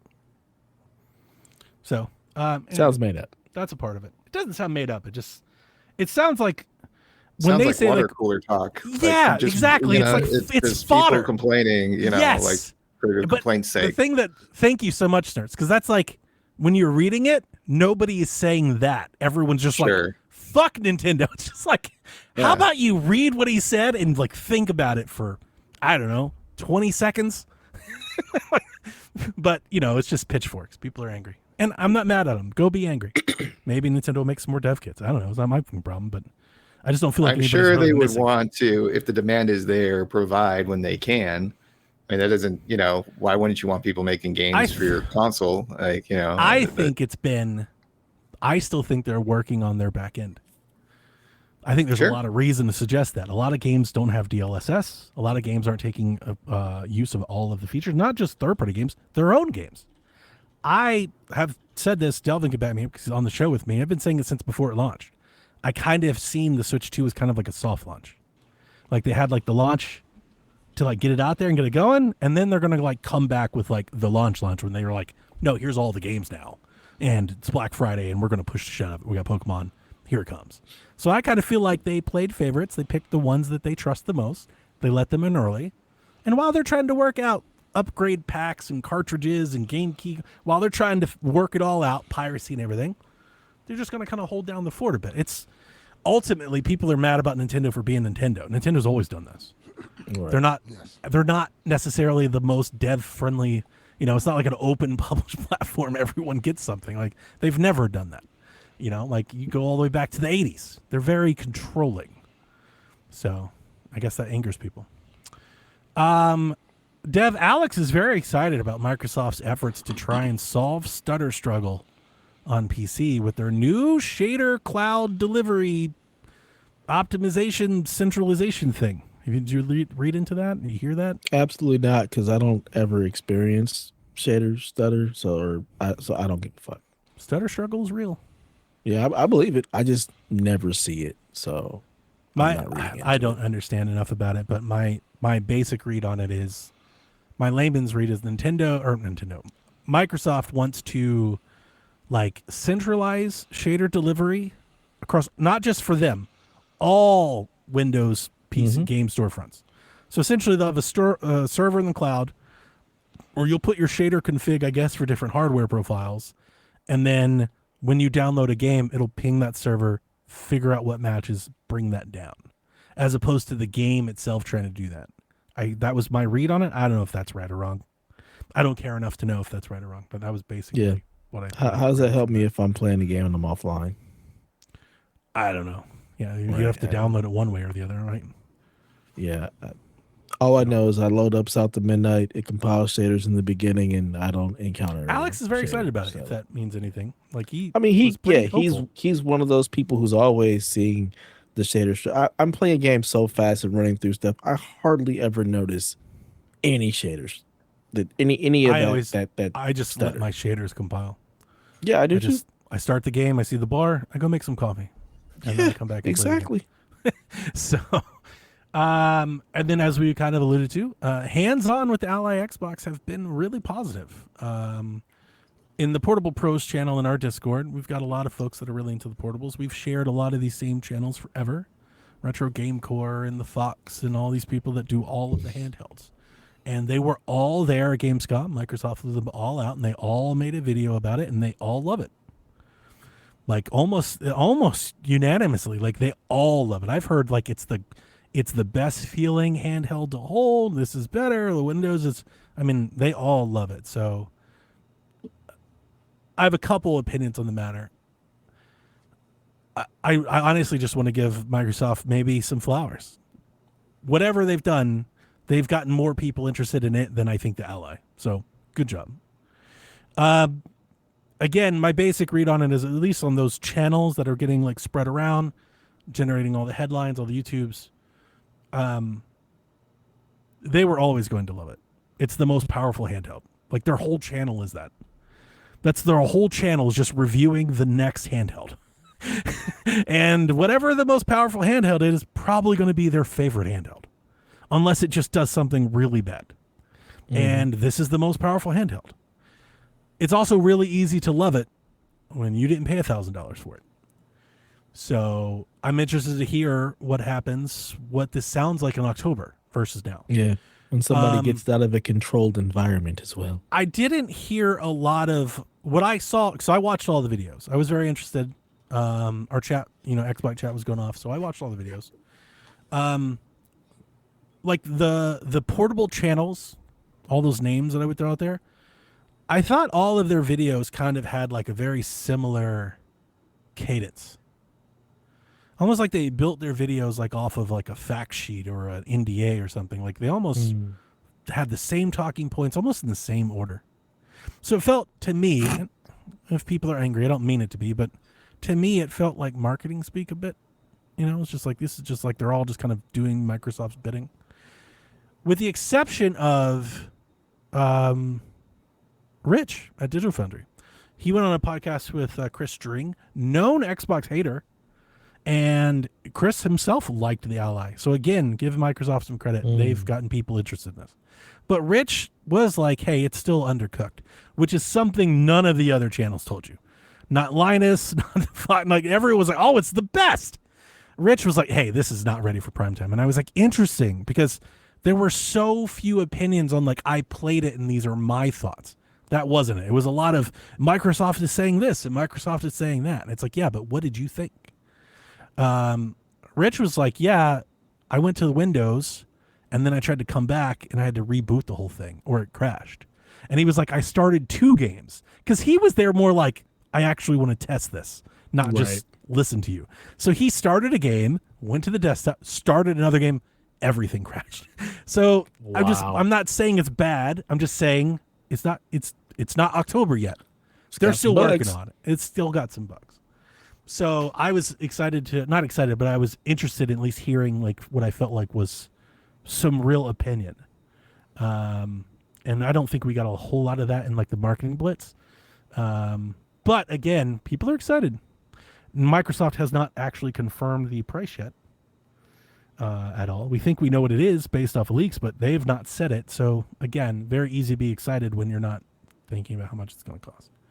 Do they know what the battery life is like for this pending product? They slapped a gigantic battery in it, so it's much better than the Ally X. So I think it's probably like 5 or 6 hours for like a lot of cases. I don't know. What is that compared to like the Switch 2? Switch 2's battery life is not very good. Yeah, okay. It's like 4. Okay. I'm going to look it up, battery life, because I'm sure they all talked about it, but I don't remember. It was probably in part 3 of the presentation that they gave from the Microsoft script.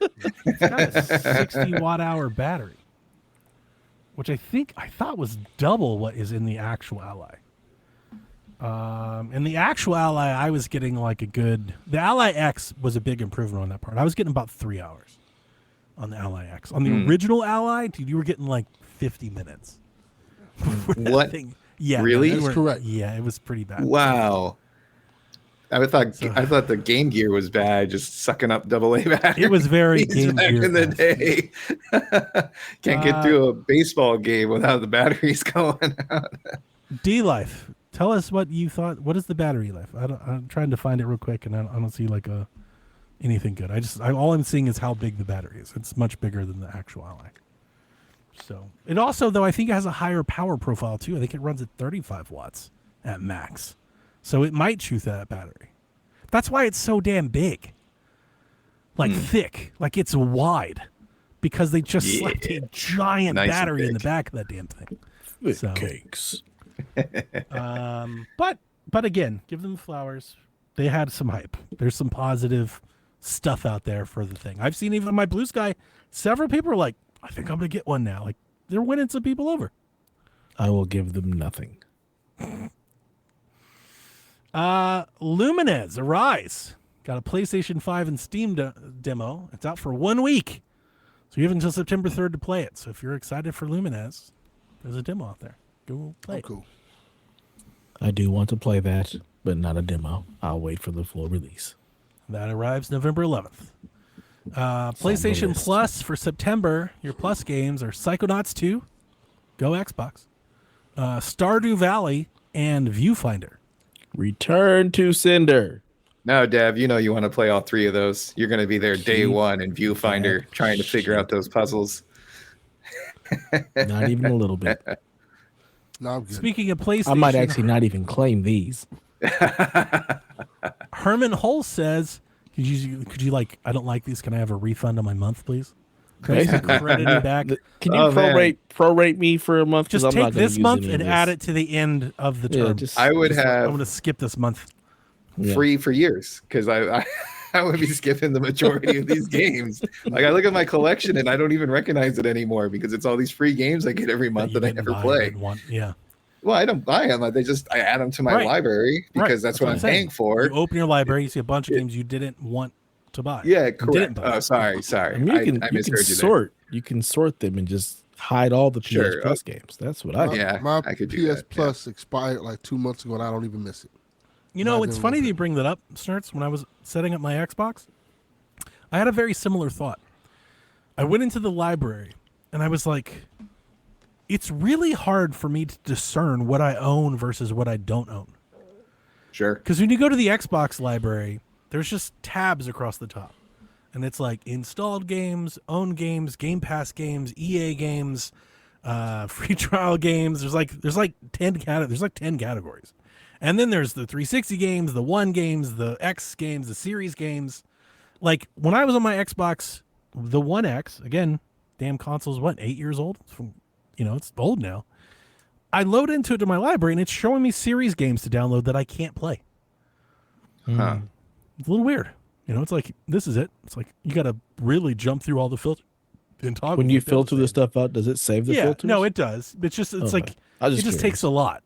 It's like, I wanted to know, like, do I own Mafia 3 on Xbox? Because I have a disc. And I was like, do I should I put the disc in or do I own the game? Like I had to search on the website. Like it's like I'll just do it on my phone. I just went to the phone. It was like Mafia 3. It's like, you own this game. I was like, got it. I got it. I don't have to pull the disc out. I own the game. Awesome. Yeah, because I had GameFly for a while as well. So you have like, I was like, when did I own Deadpool? It's like you didn't. You had it on GameFly for a minute, and now you don't. Type of thing. So it just gets cluttered. But you're right, Dev. I could probably filter out more. Wait till they bring it to PC, and then start mixing the games that you can play on PC versus the games you can't, but you can cloud them.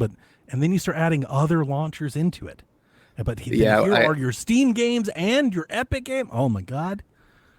It's sort of like when I boot up Steam on my MacBook here, and it's like, oh, let's see what the ones that are supported on the operating system for Mac, and it's just like it goes from like 100-something games to like 4. It really does start to like, you start to wonder. It's like,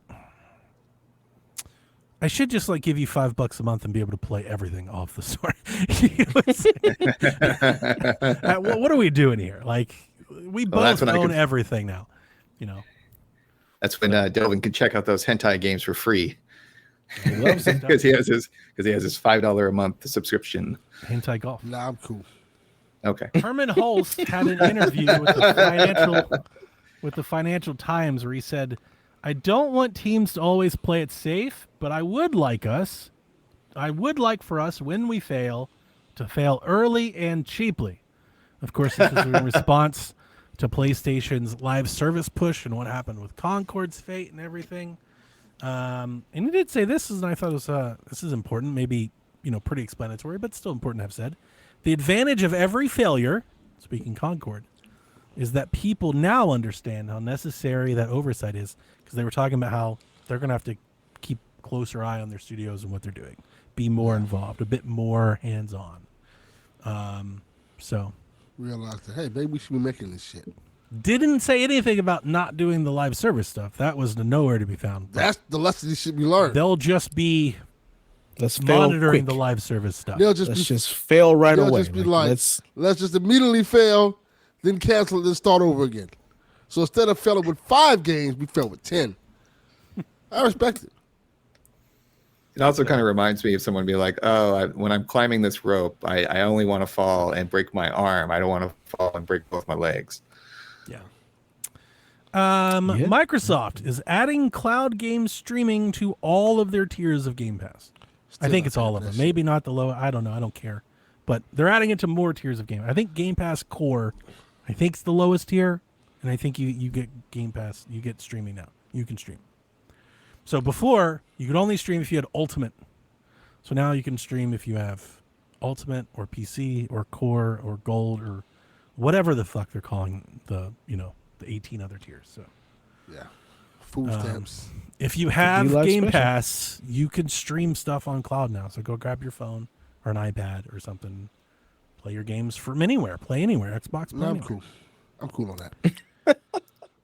Replaced launches spring 2026 on Xbox Series and PC. Will arrive to Game Pass day one. I don't believe this at all. I'll believe it when it actually is installed on my machine. Yes. Press X to doubt. Very much so. There's no way we play Replaced and are like, it was awesome. This was worth it, right? There's no way. Probably not. I disagree. I think when we do play it, we're going to be like, damn, this was dope. It's just going to take forever. That's like all I want, is I want it to be good. But at this point, after everything, it's like, there's no way it's good though, right? I looked at they did all the animations. They've redone all the levels. It looks incredible. Like, this looks great. So it's always looked great though. It looked great before. They didn't have to do any of that. It looks greater. Then. It does look greater. I'll give them that. It looks great. It should come to PlayStation because greatness awaits. That is true. Somebody was like, I remember that game from a couple years ago. I remember that game when E3 still existed. Right. Me and Donnie both saw it and were like, oh shit. Yeah, that was right down our alley. Never that shit getting looked this. So good. Oh, we've been on that Replace wagon. I wonder how many of our Christmas shows have us talking about Replaced. All of them. All of them, right? Yeah, like 7. When is this thing coming? CEO at Bungie, Pete Parsons, Leaving the studio. Were you expecting me to say something? Because I don't care. Yeah, you're the Bungie expert. You're the This is you. This is your shit. Yeah. Your You're the department. Bungie correspondent. I don't give a fuck. I feel about like Pete people. Parsons. What did I get this right? Didn't Pete Parsons say like some outlandish shit a while ago? He did. Okay, I feel like he had some comments that everybody was roasting him over. All white people say outlandish shit. We just accept it. I don't know. Damn what it was straight. about. I don't remember what it's about. But I remember everyone was upset at him like a year or two ago. Yeah, he said something and he had a bunch of cars. There's been all kind of stuff, but the reality is, I don't really care about. Oh yeah, they were mad that he had a bunch of cars and shit. Is that him? Is he the car guy? Mm-hmm. I remember I thought that was the Borderlands guy. It's the Destiny guy who's got all the cars. No, that's the other white guy who said some outlandish shit. See, exactly. Proving my point. Like I was saying, Too many of them. There's too many of them, Delvin. I get them confused. Yeah. The whites are at it again. Borderlands guy said something like, you're going to pay $80 and like it anyway, or some shit like that. See, we just let the damn listeners run the show. Thank you, Tom. Tom, he talked to them about the cars, then fired them. I remember. Yeah, I remember people being angry about Pete Parsons for some reason.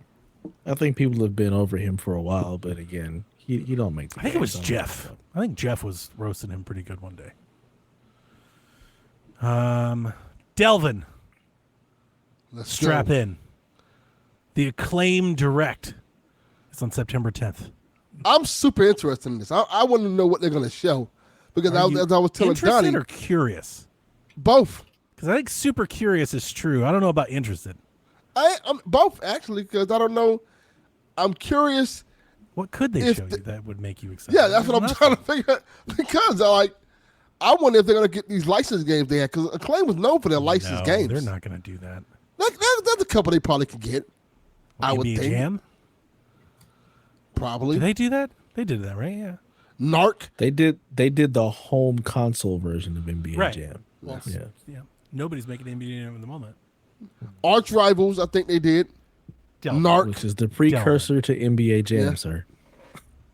But that's what I'm saying. Narc, I would love. Give me Narc. Yeah, but that's what I'm saying. If they're not going to bring NBA Jam, they're definitely going to bring Arch Rivals. That's what I'm thinking. Maybe. And we want that.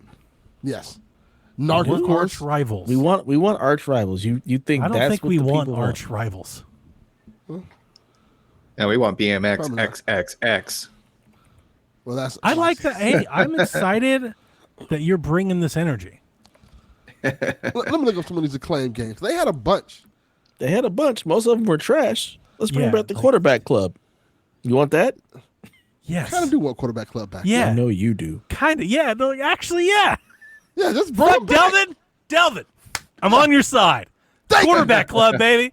Let's back. Bring it back, baby. I'm glad I could get you guys there. You're welcome. I see. Here's the funny thing. Rock Evolution. I think it's hilarious that you're like, I can't wait for them to show me stuff. I don't think they have games to show, Delvin. What are they going to show then? Well, I think they're going to talk about like what they want to do. I think they're going to be like, we're hard at work making the next game, and like maybe they're like, I don't know what they're going to do. Are they going to publish I would games? think they would have some remasters. Remember like that Jeff Jarrett is doing this. Oh, they ain't got shit then. So like, Extreme G I think it's Double crazy. I think it's crazy that you're like, maybe they've got Arch Rivals, maybe NBA Jam. I'm like, they don't have any of this shit. Yarden's right. Extreme G is also Acclaim. I would play that. That's fun. I like that game. I have Extreme G. Yeah, it was great. It's one of my favorite N64 games. Mm-hmm. Yeah, I mean they couldn't possibly have anything because they would have had to have been working just on started. things for like years. They just got back together like earlier this year, right? They probably It could wasn't publish that some long shit. ago when Jeff They Jarrett. probably could publish some games. See, that's what I was thinking. They would have like a couple indie games that they and I'd be publish. like, that's what I was thinking. Yeah, based off some of their franchises, stuff like that. Yeah, I can see something like that. Like, hey, What about like an Acclaim collection? You get like a handful of 15 to 20 old school games, throw them on a disc or whatever. I'm putting in an over/under for Rude. This is canon. I don't know how Rude's going to figure this out. I don't know how we like this willy nilly. We just put in over and under. It's a little. Why? Why is it just him? Like, hold on. Like he had it like last week. We'll talk about that when we get to that segment. I think everyone should just be like, every listener should be able to submit the Rude segment. Look, We just I'm take fine with over-unders from everywhere. I'm fine with listeners, but when Rude can control the questions and answers, like, yeah, hold on, what's going on here? Delvin, if that's where you draw the line in insanity on this podcast, you've lost cause already. Like, dude, who cares? You know what? You know what? I decide I'm right because no. Just say you were cheated and wronged. Mail in ballots, you win. We've done this. It was rigged. Corruption. Yeah. The Ruskies did it. I have an over-under. All right. Over under more than 2 slap nuts in the Acclaim marketing next week. In all videos. That's a good one. You know there's going to be videos where, like, I presume that Jeff Jarrett's there to go talk to people because he's got some notoriety. So I assume we're about to start hearing from Jeff Jarrett either on the YouTube video or maybe he's going to be like, I don't know, talk to IGN or something. Do we get more than 2 slap nuts? What does that even mean? He calls somebody a slap nut. That was his gimmick for a long time. I would have went with the guitars. Does he hit someone with a guitar? Okay, over 2 slap nuts or guitar hits. This is sounding like a wrestling match. What the fuck is going on? If he shows up at Kind of Funny, he will definitely hit Greg Miller with the guitar. We're getting both. Yes. He's going to call Greg Miller slap nuts and then hit him with a guitar. He didn't call him slap Which nuts I think the he other day has when done was on their before. show. But he hit him with a guitar. He's done that. Oh, so it's definitely happening then. Yeah. I'm trying to think. This is kind of hard. So if he calls somebody a slap nut and hits someone with a guitar, that's 2. That's 2. Yeah. It's any instance of Jeff Jarrett being Jeff Jarrett. The character, not Jeff Jarrett the man. I think I'm gonna go to under. Because does he still do his podcast? Yes, he does. So who's like the biggest gamer podcast that like you would go to if you were trying to push something? Kind of Funny, and he was on there 2 days ago talking. Did he hit about somebody? this. He's No, like but friends he did with talk a lot of shit to Greg Miller. He's friends with that's Greg Miller. right. Oh, if it's already happened, then no. I Yeah. didn't think that was already happened yet. It was him promoting this director. The direct? Oh, It was him promoting it on the So show. he'll be back. oh, Probably. okay. Well, then never mind. If it's already happened, never mind. He's been doing stuff for them. The like, direct hasn't happened. Was it Just, good? you know. Did you see this? I haven't heard about this. I listened to it, but again, Was it good? I don't give a shit about Jeff Jarrett. So Did it was sound just him and kosher? Greg. It was just him and Greg arguing, and him saying They- you're gonna want me back for the news. I'm when- still trying to figure when out why this he's direct getting happens. involved in video games. he's been friends with Greg Miller for a while. Oh, This yeah. isn't the first time he does because stuff Greg together. Miller was at one point he was considered a WWE superstar. He was on their roster and did a bunch of stuff with WWE. Yeah, and I think Jeff Jarrett might have still been there. He was. But they are friends. That Mm-hmm. checks out. Okay, never mind. That That was just just shouldn't ruined your count then. over-under. That was pre-under. Yeah, I rescind my entry. Crystal Dynamics announced layoffs today. They say Tomb Raider is not impacted because apparently they're making a Tomb Raider game for Amazon. Have we seen anything from that game? I mean, it makes Nope. sense if they had staff that were hired on for Perfect Dark and it was canceled. Correct. So 'Cause this checks we've out. heard about this Tomb Raider game, but we haven't seen nothing from it. No, we've never seen it. We've been hearing Like about it for a nothing. couple years Me too. now for a while. It can wait when it's ready. Then we can see it. We don't need to see it if Have it's we even not gotten a any- logo? Do Might we- just be it's vaporware. Tomb Raider. Do Never we heard- need a logo? Do we We've never need heard anything? anything about it. We need It's Tomb something. Raider. Let me No, ask you we a- don't. Let me ask you a harder question. Do we need Tomb Raider? Yes. That's why more I would time say is yes. okay. If it's the Tomb Raider that's like the reboot Tomb Raider, yes. We need someone to fill that Uncharted gameplay. It's been a field. long time since been the a last while. one. It's been a while. It's been plenty That's of why I'm time since wondering the if- last one. Bring it back. That's why I'm wondering: are they making a game? Are we gonna ever see this game? Yeah, Crystal's had a Amazon has rocky enough road. money to. It's for Amazon. Remember, it's for Amazon. They true. got enough Amazon money is to put making it out. So Just because they got Also, the weren't they money to put it out. focusing on those remakes that were coming out? I thought that they were coming out with like 1 to 3, and then 4 to 6. They're Like, not doing that. no, I could have swore. Oh I well. don't think they're doing those. Oh, the Crystal Dynamics is not doing those. Yeah, I Gotcha. don't think Crystal's Yeah. involved That's in somebody those. else. You're talking about They're the supposed to be. the- Apparently, we're about to get another Lara Croft trilogy with like the Legends trilogy and stuff, which I've never Oh, okay. played. I never played Tomb Raider Anniversary. I have one of them. I have it. Oh, I have it. I've got it on Steam. I've got it on Xbox. I've got that game for 75 cents. All kinds of places. I've just never played the original Tomb Raider and then the reboots. I never played it, and I didn't like the. You didn't play it Tomb either. Raider. The Legends, no.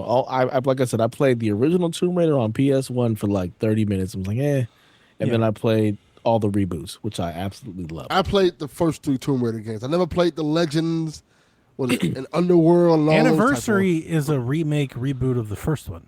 Yes. I just never played it. I remember I was excited when it came out, but I was busy and never got to it. I got it on sale, like really cheap. So. Yeah, that's kind of what I was asking. Really, Yarden, is like I just don't know how much faith we have in Crystal at the moment, and it's honestly not even their fault. It's just they've been through it. Man. Like, they've had a lot of people come. They got sold. They got bought. They got moved. Like, how much of that Tomb Raider, how much of Shadow Tomb Raider is still there? Yeah. I don't even think Crystal did Shadow of the Tomb Raider. I think that was that the other company. one? So then, what's the last Crystal game that they shipped? Oh, I know what it is. Probably been Rise. No. The last Crystal game they shipped was the damn Avengers game. Oh. Right? The one that flopped. And see, you know what? I would also say that wasn't Crystal's fault because Crystal, they made a really, really good single player game and they pigeonholed all of the multiplayer stuff into it, which killed the game. I agree. That's a good job, Jeff. Eidos did Shadows. Eidos, correct. Yep. Good job. Yeah, but I never forget the Avengers thing. Yeah, that's it, man. That's such a sad story. I told you on day one. I was like, nope. It's such a sad story because the game is really you guys fucking have always good. told me, but that thing flopped hard. Yes, it did. Let's make see it here. multiplayer. There was fucking no need for that shit.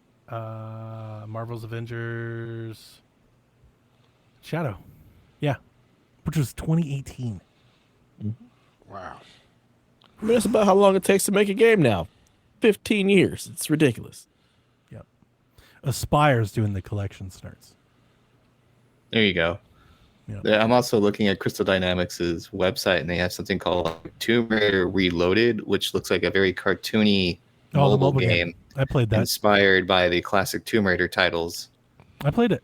It wasn't half bad, actually. I was kind of bummed when they delisted it. I was like, yeah, it was pretty good. Oh, okay. It was fun. There you go. I would play I think I would play Tomb Raider Anniversary on Switch. So we'll see if they're actually going to do that. There's a little rumors around that's going on. Speaking of rumors, the next setting for the Forza game was leaked on Instagram via, I guess, a car shipper or car maker. I don't know, some Australian car company. Looks like the next Forza game will be set in Japan. Forza? Yep. It'll be Forza Japan. Fast and Furious Forza. That's cool. It is cool. People have wanted that forever. Like literally forever. Drift. Yeah, they want Midnight Club Forza. So that's pretty exciting. Apparently should be announced at Tokyo Game Show. So it's like announced Tokyo Drift in Tokyo. Yeah. And then Delvin, we'll talk about this much more detail next week. Or I mean this Sunday, but there are lots of rumblings around the internet. They keep talking about this 40th anniversary of Mario and stuff. Yeah. A Nintendo Direct is coming. We got lots of rumblings going on, a lot of noise. Yeah. So lots of rumor mill stuff. We'll break it down on Shaq. But if you're out there, you got Switch 2, and you're like, what am I going to play? Stay tuned. Any chance that Mario game, if it's true, they do a digital only release for it? Probably. No. I think they would do a physical too. Because they'll do the bullshit. Digital first? Digital first. Yeah. Physical later. And the physical is only around for like 6 months. Because, I mean, it's not out of the question. If this collection is real, they either put it in October or, I think, before Kirby in November. Yeah, but in either case, it's kind of short notice. It's not impossible; they could ship it, but it's kind of short, without any ratings or anything. So, like in my head, with all these rumors, I was like, I wonder if that's like a October digital release, and then they're like, and we got a physical coming, or they're just really good at keeping a secret. They're just gonna do a bare minimum to it, like, hey, the control scheme's updated. Looks 10 a out little of more 10 pretty. will buy. Yeah, If I'll that's buy it. true, if that rumor's true, 100% I'm buying it. And if they digital first and physical later, would buy 2 copies. There you go. Which is another reason why I think they might do it. Because I'm not alone. But we will see. I love Mario Bros. Wii, so I'm kind of rooting for it. That'd be really cool. I like that one too. Yeah, I think it's a great one. But yeah, lots of fun for direct stuff. We can talk about that soon. That's the news, Dev. Like I said, not a lot of news this week. Good. All right, there's news. I didn't write a lot of news. I didn't care about a lot of the news this week. Maybe a better way of putting it. That makes sense. I don't care about most of it most weeks, so glad we're on the same boat. All right, we got a scoring update from The Rude. Said all of us got the over and under right on Shinobi and Metal Gear Solid 3. And we all also got Gears of War Reloaded wrong, as it comes in at an 81 because clearly PlayStation gamers have no taste. I don't know that it was PlayStation gamers that were rating it. Wouldn't it just be rated on PlayStation by journalists and pundits? Either way. Donnie score on The Rude buying Helldivers 2 for Xbox. And The Rude has decided to also scored by buying Helldivers 2. By choosing to buy Helldivers. Yeah, so he gave himself a point for buying the shit. Yeah. So that makes the score Delvin 14, Donnie 14, myself 13, and The Rude with 11. I'm not giving you the point that you tried to give yourself for buying Helldivers. Fuck that. I'm coming for you, Delvin. Whoa. This is the last week. I don't think I want to play this game anymore. Wow. I knew it when I Was it coming? expecting that. No, I expected that. I was like, he's gonna love this. So this is the last week. 3 scenarios out there, not counting what we have today. So we'll have a winner soon. Okay.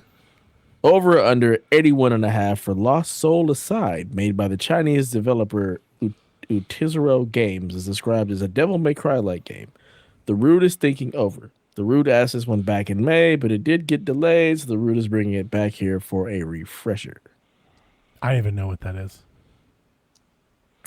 Lost Soul Aside. I've seen about the trailer. I've seen it. I've seen a bunch of like stuff. They're for it, but I've marketing never the actually shot clicked this on it. game. I've seen a Really? lot of stuff. Yeah. I don't know what this is. It's I'm not. terrible. I don't think it's a Donnie game. That's probably what. Yeah, Our I don't podcasts know. are just going to shit. I'm just like, I feel like I just don't care lately. That's Just like, okay. oh well. This is the show of we don't care. Yeah. It's great. I'm really phoning it in. It's like I don't even know what that is. I'm going to say it looks okay, but it doesn't look like amazing. I'll probably say like, Snerts is back. I'm going to go to the under. What's Lost Soul Aside? Do you know what that is? Nope. Okay, so I'm not alone. All right. No, but I'm Not also alone. terrible, and I phoned it in for this because I just show up and be like, let's see what we're talking about today. Yeah, I don't know what that is. I'm gonna pick whatever Devin doesn't pick. I'm just counter picking Dev. I'm putting I'm going with pick in Dev's hands. the under. I'm going with the under. I'm going I the just over, know- baby. Game of the year. I just know Donnie was coming for Delvin, and that made me laugh. Yeah. Just you wait, Snerts. Just you wait.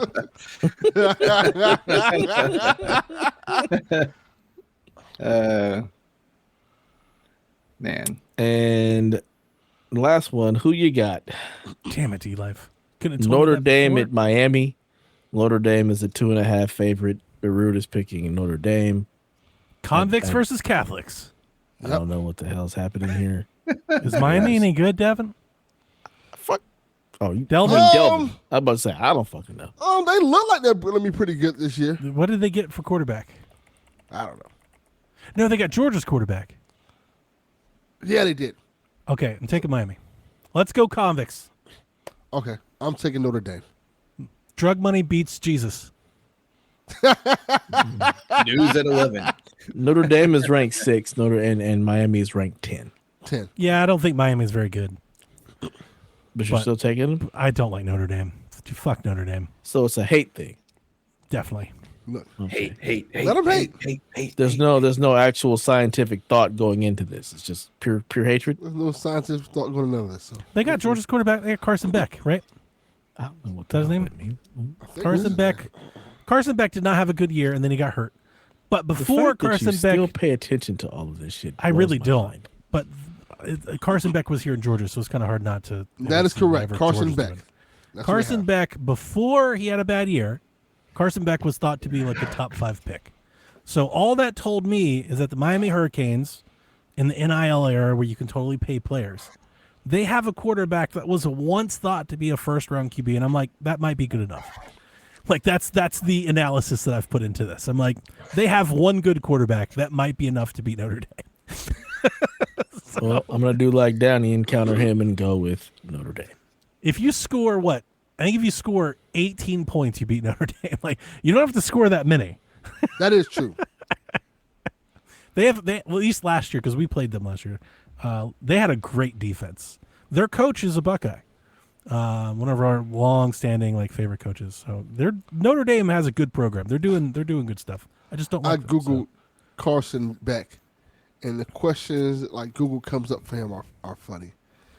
I bet. Yeah, I know. Did Carson Beck really buy a Lamborghini? Yeah.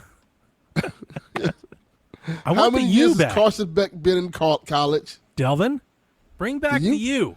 Yeah, they need to start hiring some criminals again. Yeah, like you can pay the player. Did nobody tell anybody down there? You can pay them now. Yeah. Get your dude back. Yeah. You were always paying them, but now you can do it legally. You can do it legally. Miami should be the best every year. Now that we can do it legally, they ain't want to do it now. No, they're like, that takes away the mystique. Yeah, it takes away the fun. It's fun in that, doing legal shit. It's not Miami. You got to pay them in not criminal activity. Yeah. I'm excited pay for them in football. cocaine and bitches. That's what I was thinking. Yeah. Surprised he didn't give me the Texas plays Ohio State this week. Didn't we do that last week? No, we did that. That's when we did last week. I don't know. I don't think that one. We did one of those games last week. I think it was. Oh, Texas we did, didn't we? Oh, I completely forgot. Yeah, because I just picked my team. I was like, yeah, I'm going to pick my team. You're right. I forgot all about that. Yeah, we did that one. Mm-hmm. Okay. Question time. We start with Garrett Bland. He says, you going to talk about PlayStation 6 hardware rumors, Project Orion or Canis? Next. Absolutely not. Yeah. No. I'm going to say PlayStation. Here's the reasoning for my answer, Garrett. When the last consoles came, PlayStation Series, I got way into the weeds. We were talking about fucking compute units and teraflops and RDNA 4 versus RDNA 3 and 3.5 and SSDs. Remember when the SSD was too fast? Too fast. It was too good, too fast, remember? Mm-hmm. And then we got games and none of it fucking mattered. So I made that promise to myself, never again. Like, I'm not diving that hard into it. When the PlayStation 6 arrives, we'll talk about it then. I agree. Yeah, I'm not. When the PlayStation arrives, we're still not. Yeah, we'll talk about the system when it comes out. You know, I'm not going down the rabbit holes. I don't give a shit. Just when it comes out, it's in my hands. I wouldn't say I don't care about the leaks. Like, if we get a big leak, like it doesn't have a disk driver, we'll talk about it. But right now, like the motherboard and the chip, no, we're not doing all that. Yeah. Define we. I wouldn't do that anyway. Donnie will talk and Devin will listen. Me talking at you. Yes. Correct. Is how I would This define list it. will probably be high. Mm-hmm. I'm working on it, Snerts. I'm trying to catch up, buddy. It's okay. You'll get there. Might get fucked up enough to buy a dryer. There was a reason I hid my video for a minute. That's what I'm working on. How mad was my wife going to be when she wakes up tomorrow to take the dryer apart? And I'm like, I already bought one. She's gonna be so I pissed still off. like the idea of her and Jack. Now doing that's like the that. move to make. That's Just what I out did of with the spite. washer. The washer broke, and she woke up. I was like, a new washer coming. Just wait till she takes it completely apart. Then buy it. Then Maytag walks in. We thought we heard you had a dryer.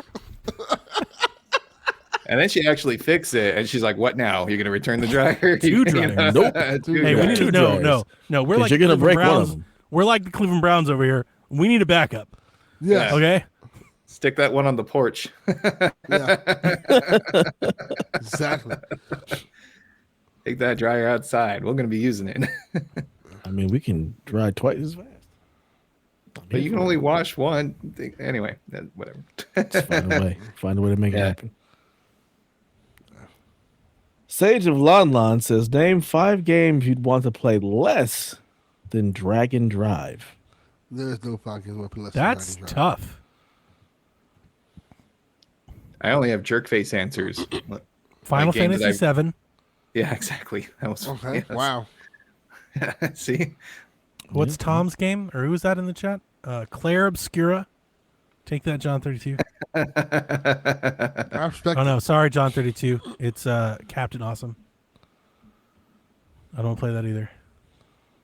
Indiana Jones and the Circle of Greatness or whatever. Nah, jerk face. Don't care about that one either. You keep that shit. Avowed. Don't want to play that. I would rather play Drag Drive than Avowed. I got The Last of Us Part 1, The Last of Us Part 1 Remastered, The Last of Us Part 2, The Last of Us Part 2 Remastered, and then probably Final Fantasy 7. There's 16. I respect it. Gears, Forza. There you go. Halo. But where do you cut the line? Because you played Hellblade. I mean, I played Hellblade for about 35 minutes. I didn't get any further in it. Played South of Midnight. South of Midnight is not an Xbox game. It's just published. So that's by what I'm Xbox. asking. Where do you draw the line? How is it not an Xbox? They own the studio. Microsoft owns the studio. Wow. That's an Xbox game. Nah. That's their gaming it's a brand, Microsoft Dev. game. That's It's how a that works. Microsoft game. There's a difference. It's a difference. I'm sorry. It's not how that Yeah, look works. at that. I bet he doesn't break the dryers. He I mean, he doesn't get to use the dryer, so absolutely not. Maybe like that the was my Sonic shirt. mistake. If I just did the laundry too, then mean, everything. It might work.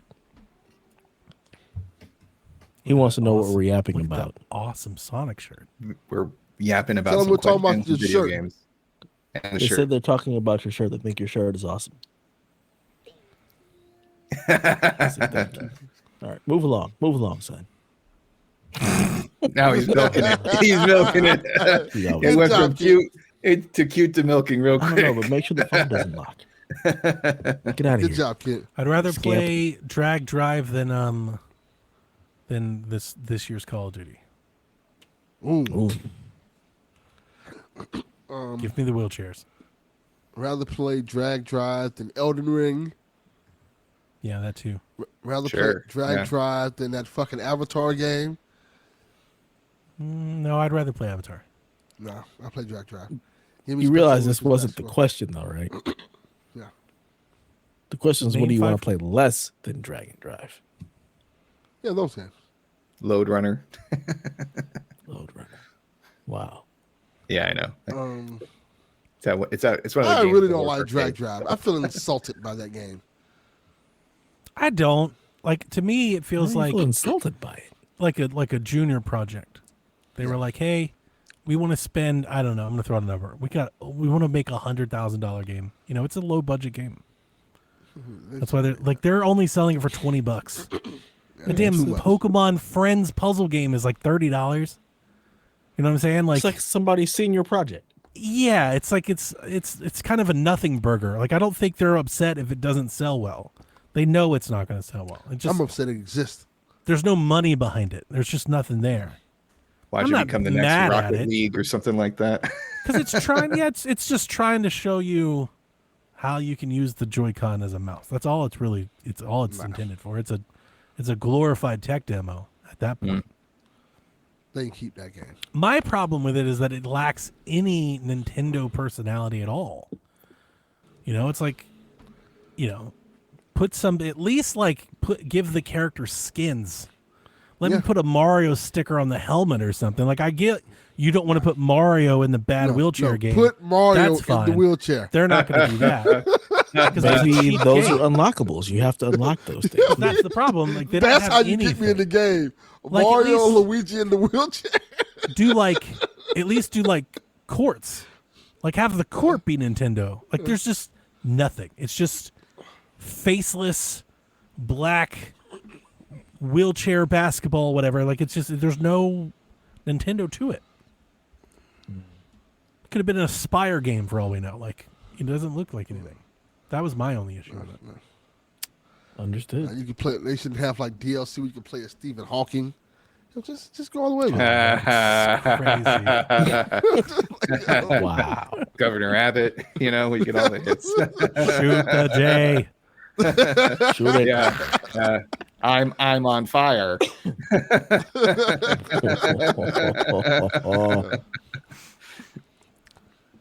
That was fun though. That could be a new game. What do you want to? What game do you just want to throw under the bus? Right. I wonder if I honestly wonder. Like I kind of wish I could have done. Like I wonder if drag drive is just like fun. Like is it at least? It fun? might be. Like it might just be fun to just. Like even if you don't want to play it, even if it's not fun for longer than 2 minutes, like is what they're trying to do at least good? Like does that work? Maybe. I don't know. I don't care enough to download it and try it. They had the test, but I was like, I'm not. Absolutely not. Not interested. Hey, Byron wants to know, what's your favorite emulation handheld currently? Steam Deck. I don't have one. Yeah, PC. I don't do that. Steam Deck. Yeah, I'm the same. I don't have any of that stuff, so pass. I don't. Chromebook. That's a Chromebook. good Yeah, that'll work for you, Chromebook. Donnie. Yeah, for sure. I got a new Chromebook. It's awesome. It's incredible. Another really great buy. It has a 13th Gen i7 in it, which is crazy for a Chromebook. And then it has 16 gigs of RAM, which is insane for a Chromebook. It's the fastest computer I've ever used. Like it's instant. Everything is instant. As soon as I touch, tap, click anything, it instantly happens no matter what. It's awesome. I love it. It's dope. 16 gigs is a lot for a Chromebook. It's crazy, yeah. Like they're still shipping them brand new with 4. And like 8 costs you like $500 plus. This is an enterprise unit. So it's only allowed to be sold to businesses and government. And there was a government in Illinois that was refreshing theirs. So they have 2-year-old Chromebooks that they're just selling dirt cheap on eBay. And I was like, I will absolutely take one. I got for what I think I seen a screenshot. I don't remember. Do you remember that? It was 187. I think is what it was. And when it was brand new 2 years ago, it sold for over $1,200. $1,200. Oh damn! The fact that there's a Chromebook, it's not even $1,200 worth of parts in that thing. Like, what the hell? I don't know, but I kind of love it. It's incredible. Chromebooks have gotten more expensive over COVID. Yes, it's not the old Chromebooks of old. Like a standard kind of base, decent Chromebook is like $500 these days. I mean, it's still the standard Chromebooks of old. They just raised the prices up. They're better now. They have better processors and stuff in them now. My kids have them. They run Android apps and stuff. They're pretty shit. The kids probably have bad ones then. Yeah. Haley wants to know, what is your game to play or movies while you're sick and or injured? Here we go. If I'm sick, I don't play games. This should be a long question. Yeah, I typically, if I'm sick, I'm not playing video games. I'm usually watching something. It depends. And it'll usually be whatever I've had on my back burner that I haven't gotten to in a while. Me too. Yeah. I just lay in the bed and wait to die. And it's like this might be the moment. It depends on how sick. This is the big one. I'm coming. Wait on the pearly gates. You're stupid. But yeah, I don't have. Oh, watch Transformers at all. Transformers. Yeah. Wow. Yeah, I'm trying to think. A lot more discussion with this group. I mean, I don't have go-tos. It depends. Y'all are some movie, TV show, anime loving folks. Right, but I'm not gonna rewatch something. Like I said, so last time I got sick, I watched what is it? Edge Runners? It's like the Dragon King. No, I didn't watch Edge Runners. I'd already watched Edge Runners. I wasn't gonna watch it again. Like I said, I don't typically rewatch things, so there's no go-to. It typically has to be something that I wanted to watch that I didn't get a chance to watch. So there was a couple of Netflix shows that I watched when I was last time I was sick. And I got through both 2 seasons and then they canceled them. So everything was left on the fucking cliffhanger. I was pissed. This is some bullshit. Good job. It was Smoke and Bone, I think it's called. One of them it's some sci-fi shit. There was The Dragon Prince, which is an anime, and then Warrior Nun was the other one. All some sci-fi fantasy stuff. Warrior Nun, yeah, it was dope. Got 2 seasons left on the cliffhanger and got canceled because not enough people watched it when it premiered on Netflix. But it was in like some of the highest like watched shows on Netflix, but still got canceled because it didn't, do a lot when it premiered. I'm like, how are they supposed to when there's 30,000 shows on Netflix? Analytics. It's trash. It depends on how sick I am, and if I'm really, really sick and I'm just bedridden, I want something that I can like literally pass in and out of and not really care if I miss any of it.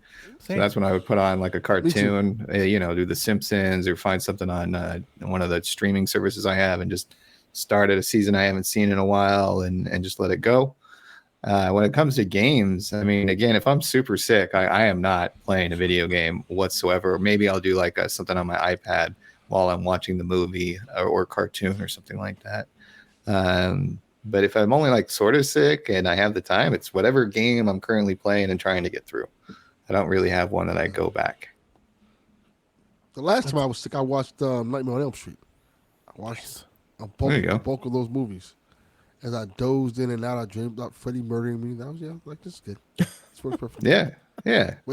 Wake up terrified and go back to sleep. Like, all right, this is why I'm terrified. Like, okay. It's like chasing you with vaccines. He's like, I'm going to make you feel better, and then you wake up feeling like shit. And you're like, vaccines don't work. It's fucking myth. In one of the movies, he does that with the syringes. Oh yeah, that makes sense. Yeah. And instead of turning the movie off, I just continue watching it. That's what I did. I don't feel like turning it off. So. I'll just let him haunt me again in my dreams, and it's fine. Maybe he'll get the job done. Dead this year. I need to watch that one. I haven't seen that one. Freddy's Revenge. I want to watch one of the bad ones. There's a lot of those. Take your I've pick. watched the good ones over and over again. I kind of want to watch one of the bad ones now. Like 50% from the field. Yeah. Yep. I'm white, so I'm Ben Affleck. My answer is the exact same as Snerts. So the show's changed, but if I'm in pain, I'm not touching a video game. No, I don't want to hold. I don't want to think. That sounds awful. Yeah, so I'm not touching a video game. If I'm hurting at all, if I have a fever, if I'm achy, if anything hurts, not doing that.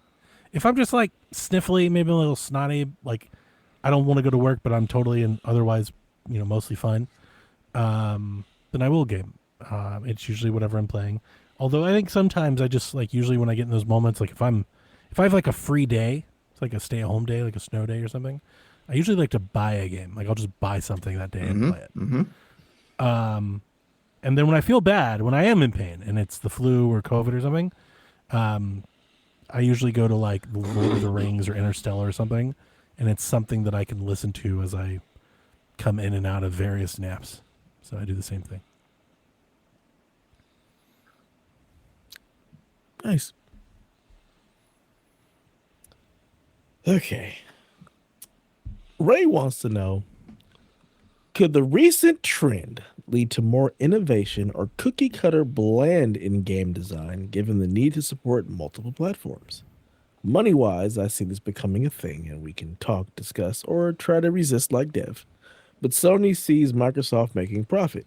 Although the Xbox market was outsold on the console level, the per console revenue for the device is still pretty high, even beating Sony. So my question is around whether Sony wants to get in on that and how it will impact gaming going forward.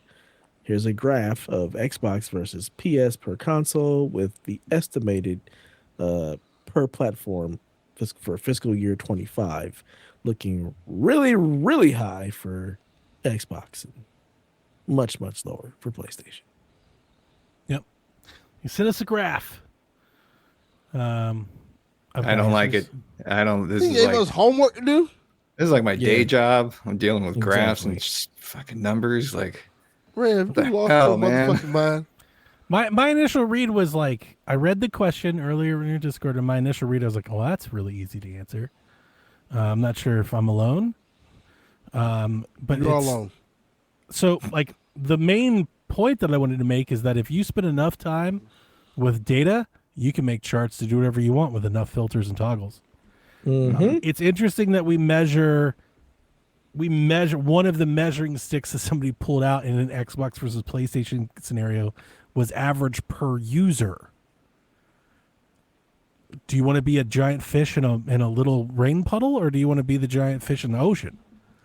Like, it's like, yeah, they make more per user. Yeah, but PlayStation's got 5 times more users.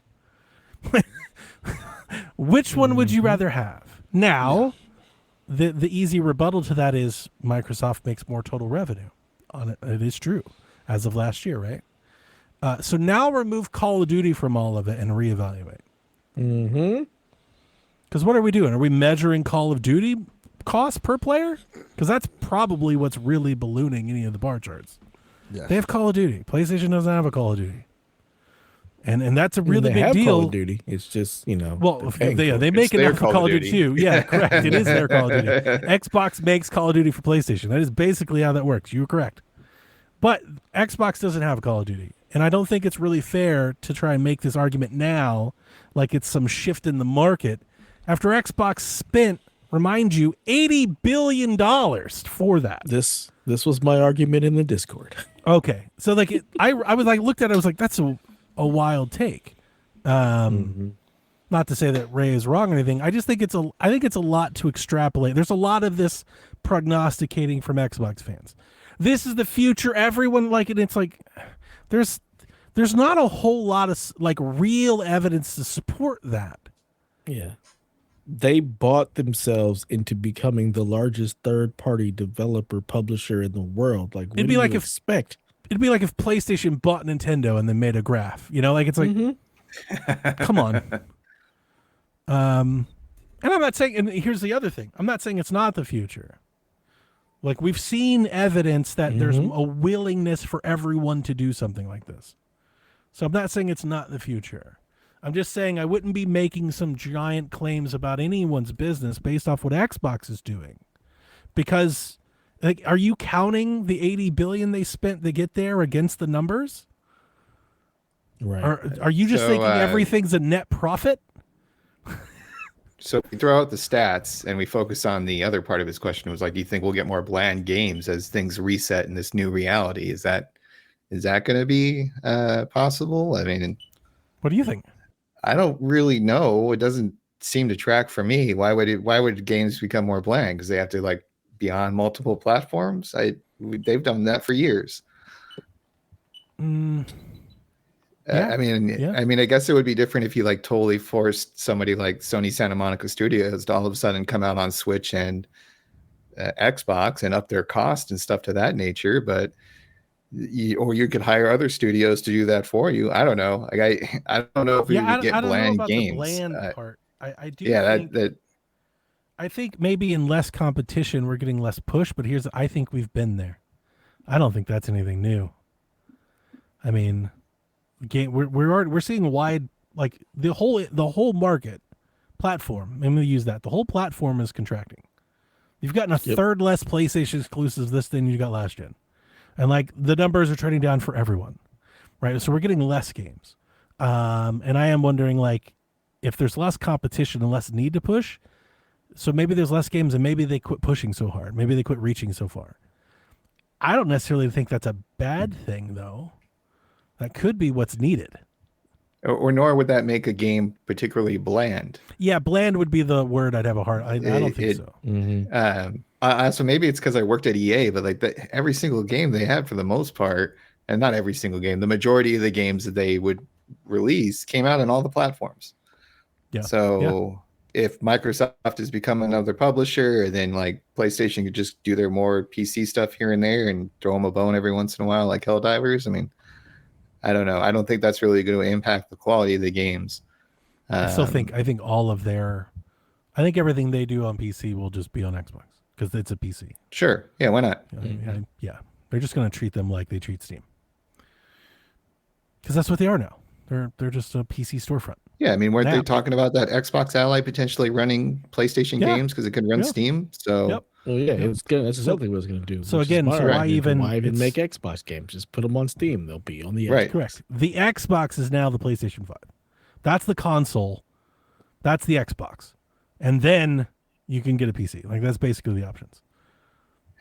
Well, I can see it now. This is how they're going to get everybody to start buying PlayStations. They're going to put an Xbox logo next to the PlayStation logo, and everyone's going to love it because it's going to be white and like lime green with a nice X on one side and a PlayStation logo on the other side. And you can have both kinds of controllers where you have one with the split stick. And Dev, I knew you were going to fucking sigh when I said that. I was thinking I could see them do some sort of like coexist bullshit. Yeah. Like some play together where one plate is Xbox and one plate's play. I could see it. Yes. It'd probably be like a limit, like a real limited, like a little special thing. But I actually could see that happening. I mean, wasn't it you who shared the GIF of the slap, on the water, right? Like we just slap the thing and it's called an Xbox. When this first happened, it was the first thing I told Deb. I was like, this never happens. Get ready for Xbox controllers because they're coming. I don't think Xbox is done doing the accessories. They do accessories very well. And I think we could get down to the point where they're like, yeah, we made a controller for PlayStation. Merchandising. We got Xbox everything. Xbox toilet paper. Xbox beanbag chair. Toaster. Fridge. Yeah. Xbox dryer. Walkman. I hate it all. I hate it. I hate it. So. No. Yeah. Just no. Free to Play Joe says football season is here. Who is your favorite football team and hopes for the season? Hoping my Falcons can challenge for the division this year. Donnie is a sad Browns fan. Mm-hmm. You guys just traded a quarterback, didn't you? Best fan base in the country. Yeah, they traded Kenny Pickett to the Raiders because they lost their backup. So we had like 7 quarterbacks. Now we have 6. Yeah. Look at that. Whatever will you do with 6 quarterbacks? You still got Deshaun Watson too, huh? Yeah, he's on injured reserve. He's playing like he's literally running, throwing. Like he looks like he could play. But I think they're going to put him on injured reserve all year. Shador was terrible in his preseason game last weekend, like real bad. So, and Dylan Gabriel was real good. So they're going to roll with Flacco and the rookies. I think they'll all play because it's Cleveland. We'll probably have to sign someone else too.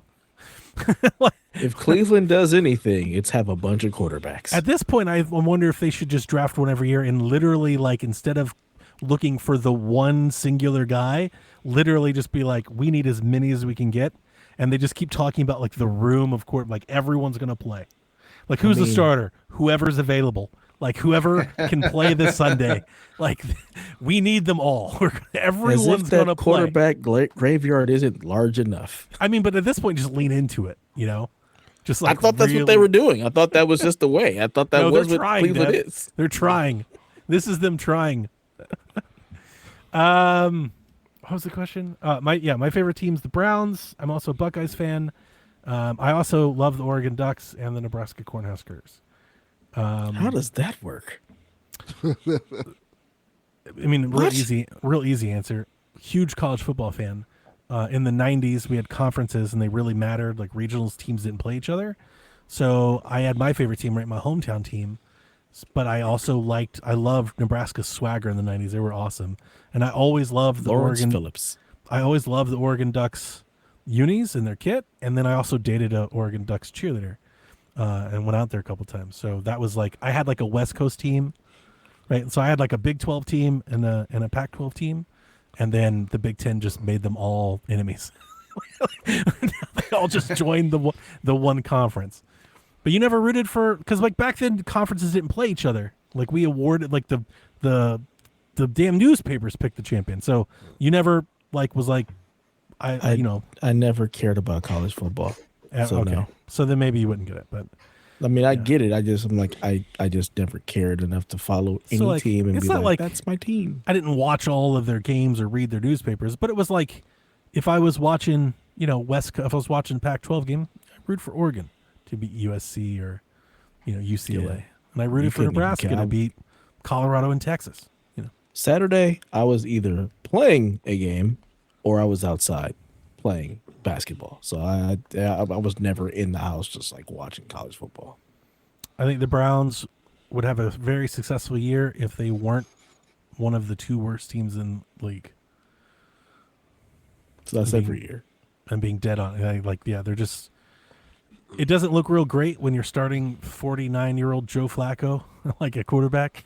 I happen to particularly like Joe. I think he's good. Like he's got a great arm.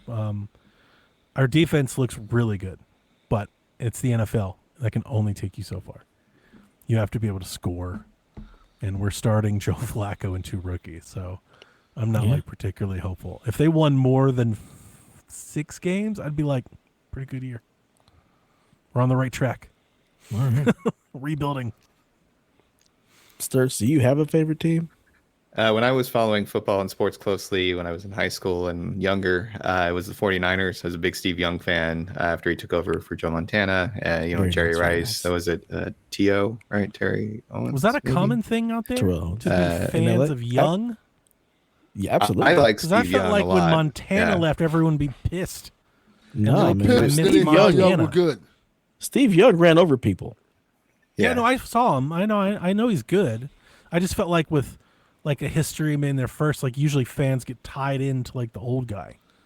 But I'm pretty sure they won a championship when like I was that right age of watching the team win the championship. And by then I'm pretty sure the Rams and the Raiders and the Rams actually were out of the city. That's one of the weird things about LA. It's like we have teams and we don't have teams. Okay. Yeah, they were still there. Because I was a Raiders fan. Okay. Yeah, you're right. So they were still in LA. Come and go a bunch. So it gets confusing. We don't have any original teams. We just steal shit from everywhere. That's how. Because the Rams and my Kings are like our own team. I even forgot they went back. Yeah, the Kings are one of the. Put them back in St. Louis. Well, it was so weird too because we were like, "Fuck you, San Diego. We're taking your charges." Give them the Marshall Faulk unis back. Put those back. And now the Raiders are in Vegas, so it's just this weird like constant shifting of teams. The Raiders in Vegas makes sense to me though. Yeah, that makes too much sense. That's right. The it's problem. just like, it probably should have just been there in the first place. Like that's kind of like fixing like an ancient. I guess. Don't tell that to anybody from Oakland. They will. I know. No. Of course not. I understand. Well, because didn't Vegas take the A's as well? So like Vegas is just out for Oakland. They're just killing Oakland. Oh damn! Watch out, Dubs Nation. I didn't know they got the A's. Who wants the A's? Vegas does. Why? Yeah. Because Vegas just wants sports teams. Wait a minute. I don't think. Does Oakland want the A's? Like they should be. Oakland doesn't want any sports team because they don't want to pay for new stadiums, which is why like the Warriors really aren't in Oakland anymore. The same reason like the Niners aren't in San Francisco. They're actually in like Santa Clara.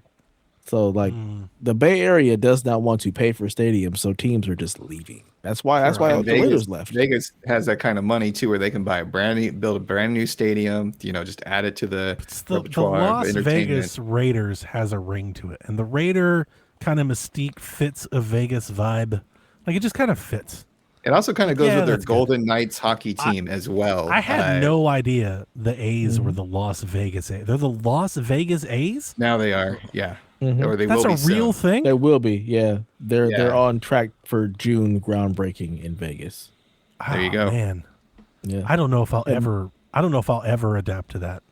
I think I'm too old. The Golden Knights are the same Raiders colors, the Aces. So now Las Vegas has just adopted the black and silver as their color scheme. It really fits. It makes sense. Yeah.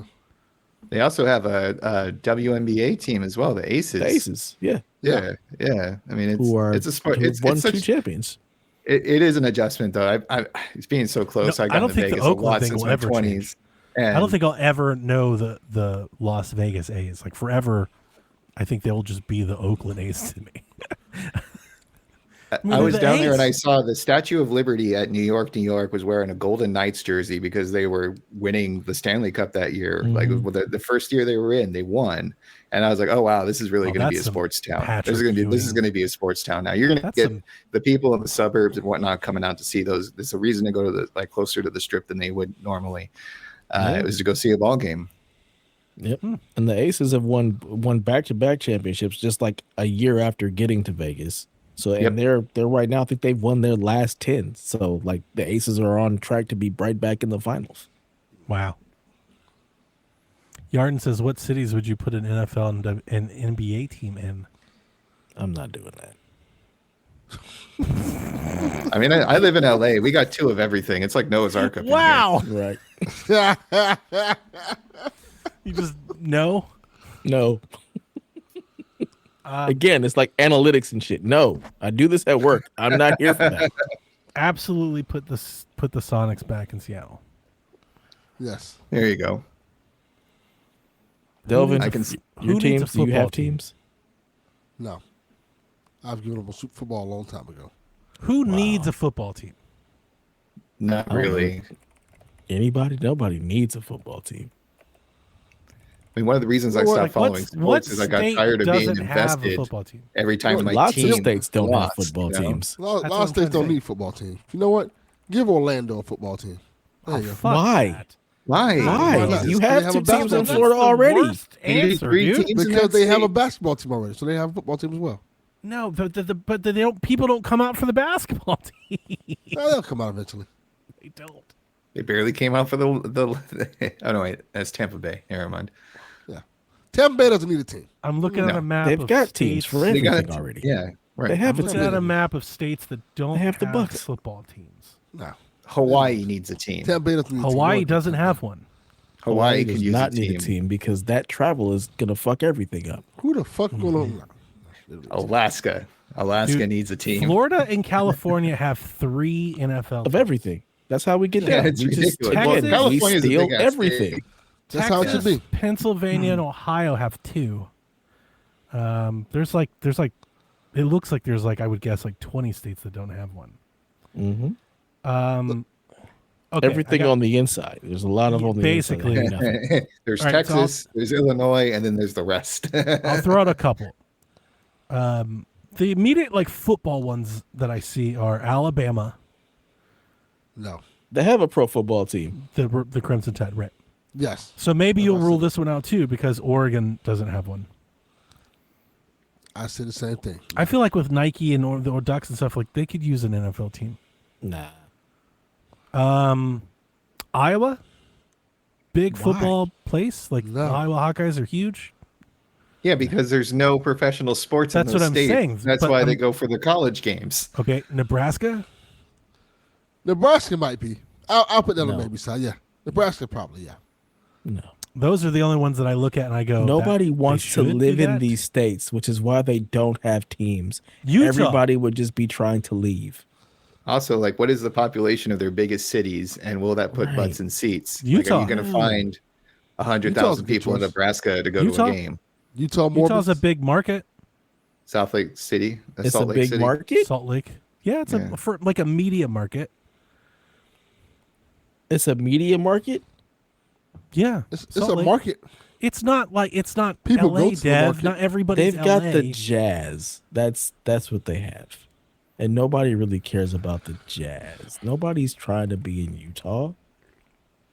Okay. I mean, can I put the Rams back in St. Louis? If the Rams want to be back Sure. in St. Louis, they'd be back in St. Louis. This is why I said no. See? South Carolina. Montana. There's nobody in Montana. There's trees in Montana. What are we talking about? Kentucky doesn't have a team. Can I put Cincinnati in Kentucky? Why? Can I just move the Bengals down a You just mile? wanna No matter get rid of what them, answer just You just say, want to get them out of Dev is Ohio. going to say no. That's all that is. He wants to deport the Cincinnati Bengals. Send in ice. Get rid of them. I just looked up top media markets, United States, Salt Lake City, 21. 1,000? No, 21 in the list of all cities. Oh, 21. What kind of media are we talking about? It's just a designated market, how TV ratings are judged by. That's pretty decent. 21's not TV that. They're Pittsburgh and Nashville, both of which have teams. They're ahead of Baltimore and San Diego, both of which have teams. They're See, surrounded Baltimore, by cities that got They're teams. surrounded by other stuff. That's the thing. That's the draw. Nobody wants to be in Utah. The They're team 10 would just fail. spots. They're 10 spots ahead of Cincinnati. Cincinnati's got a team. I like this. How many being his new people are in these platform. places? They're 7 spots ahead of Kansas City, and Kansas City's got a team. How many people live in these places? 7.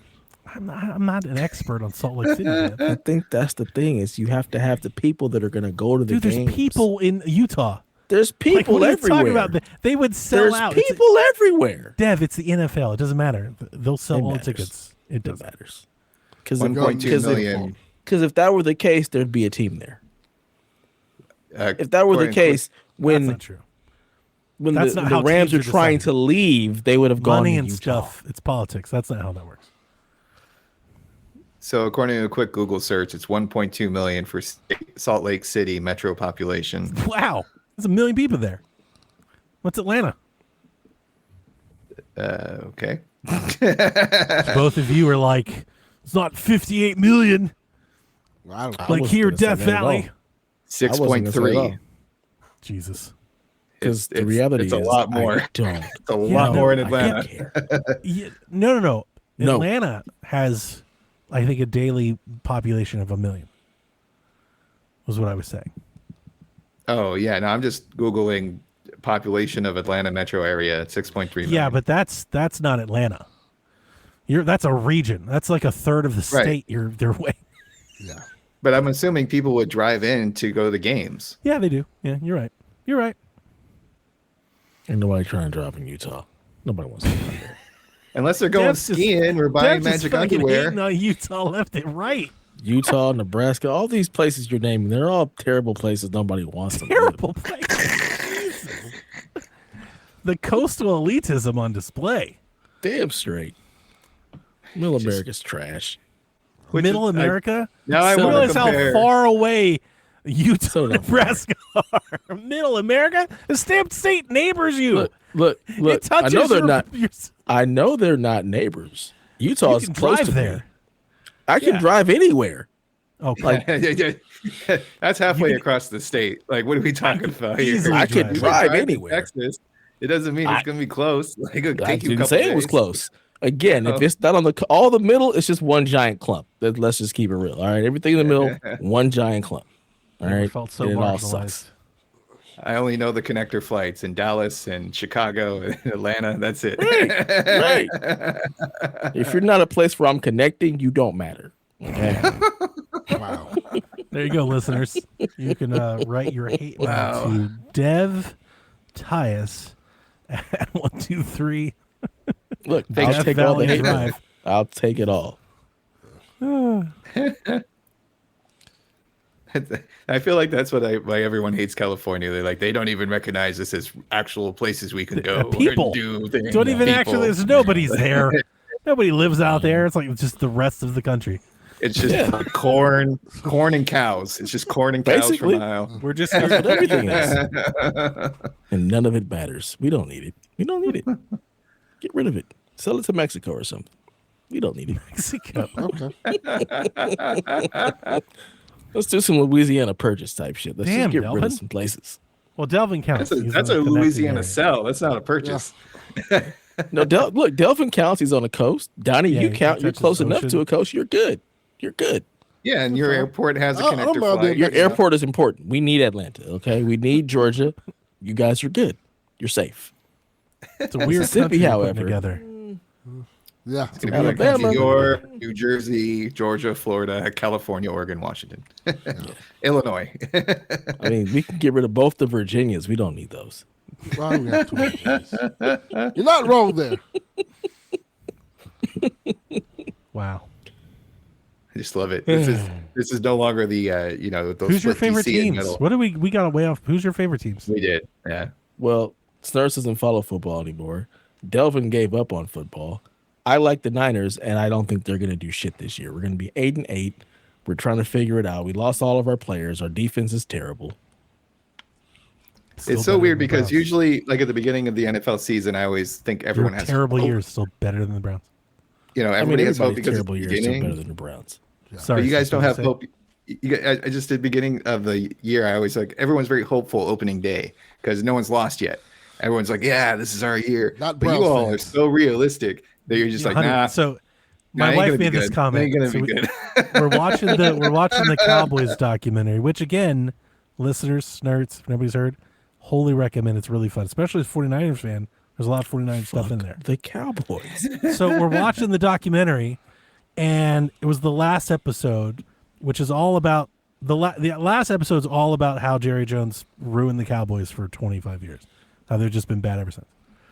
And this person, they start the episode and they're like, every year, the fans are so hopeful. They're out here. This is our year, and they got signs. This is our year. We're going all the way. And my wife laughed. She chuckled. She goes, "Huh? The Browns should do a documentary." And I was like, "We don't believe that, though." Not even a little. I said it's stone face. I was like, "No, we know we suck."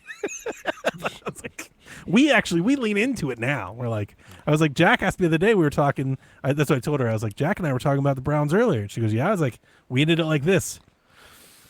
I don't know. It doesn't look good. I don't know. It's like, so, because I frequent, the local bar, and there's sports fans, a lot of Raiders and Steeler fans in the neighborhood, also Eagles. So obviously the Eagles fans are full of themselves. Yeah, it's LA. It's all transplants. Wow. LA fans are very strange. There's also like a Chicago Bears bar as well. So it's very different. But the Steeler fans are always like, yeah, we're going to do it. We're going to get out. I'm like, no, you're not. You're not. But you're hopeful until like the third or fourth week. And then like just defeat enters their eyes, and it's hilarious. And then we have the Raiders fan who always thinks his shit doesn't stink, which is hilarious as well. So I do appreciate the less bluster we have on PSVG. 1,000%, Dubs. The NFL and its opening day here. Yeah. We're awful. Yeah, we're awful. We'll still be better than realistic.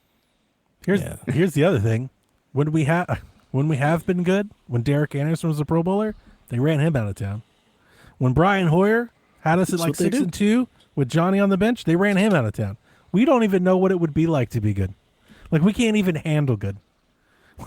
Like when they ever show what Baker Mayfield beat the Steelers in the playoffs, first playoff win in God knows how long, right?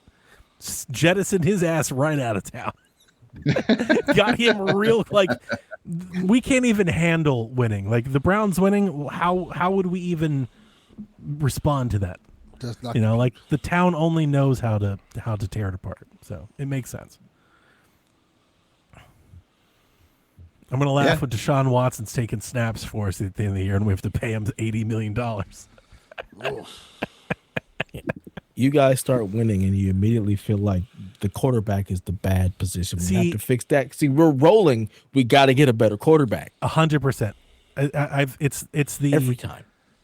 Knowing sports, like knowing how sports work. This is like my greatest challenge in life.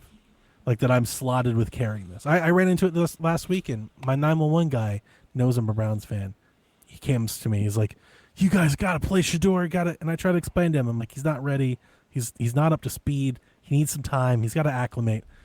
And I told him, here's the thing. I was like, if you actually care for Shador, I was like, you would also want him to sit. I said, because if he goes in there and has a bad game, just one, we got 2 draft picks. They're going to be looking to try to draft the next one. I was like, yep. What Cleveland needs is an instant rookie success at quarterback. That's the only thing that they're going to adopt. Like you have to win immediately. Like you have to be good right out of the gate. They have no patience to wait for anybody to develop because they've had 40 of them. No sense. Because they've done it every way.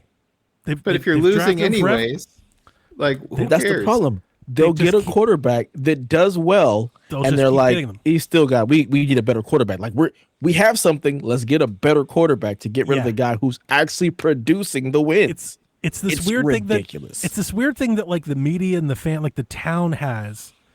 They need like a quarterback that wins is not good enough. Nope. Like that's not good enough. Like Brian Hoyer wasn't good enough. Derek Anderson wasn't good enough. We had Brady Quinn.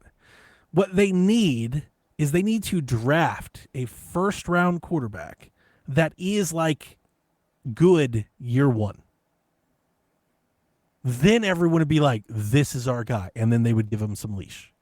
But he'd have to be great like immediately. Like great. Because like if he's not, they'll be like, well, who's coming out in the draft next year? Like Dev's very right. They have like this. It's an obsession.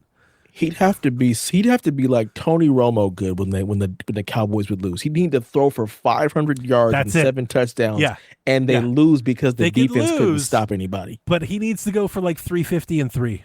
Mm-hmm. Yeah. They need like Phillip Rivers. Yes. They would keep Phillip Rivers around. But like anything short of that, they're always trying to replace them. It's 100% true. But I always thought, like, whatever happened to the whole idea of like you get a squad, you let them like kind of build up and see what they can do for a few years. That's not how Browns football works. That's what 40 years of losing does to you. It's toxic. Oh man, have you seen the Browns quarterback sheet?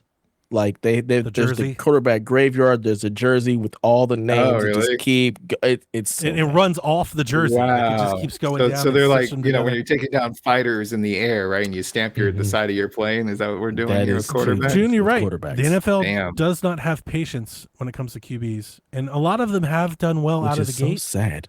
But again, they come into environments where they can't, where the team is good, and the team can carry a quarterback. Like we had Brian Hoyer. Not a great quarterback, but a middling quarterback was Tom Brady's backup. We had him. The Browns were 6-2. We were rolling. Your coach was our coordinator, Kyle Shanahan. His offense, we were rolling. Looked good. But we drafted Johnny Manziel. And every damn time the Browns didn't score a touchdown, the fans are chanting for Johnny. Even though we're winning after decades of losing. They want their guy. They want their guy. Their guy's doing cocaine in Vegas, not even showing up for practice. But they want their guy. They want their guy. They put him in, wreck the whole season. Like, it's this weird Cleveland thing. It's like we can't be happy with well enough. We can't be happy winning. So it almost sounds like you should blame like sometimes you're like it's not the politicians, it's the voters. It almost feels like it's not. It is management. Absolutely, the management. It's the fans needs to just stop listening. Like we're gonna do this exactly. They need to go Peaky Blinders, like shut it off. Because that's what I'm saying about Shador. Shador needs time. Shador is not. He doesn't operate in a Let him pocket. learn under Flacco. Yeah, he needs to sit.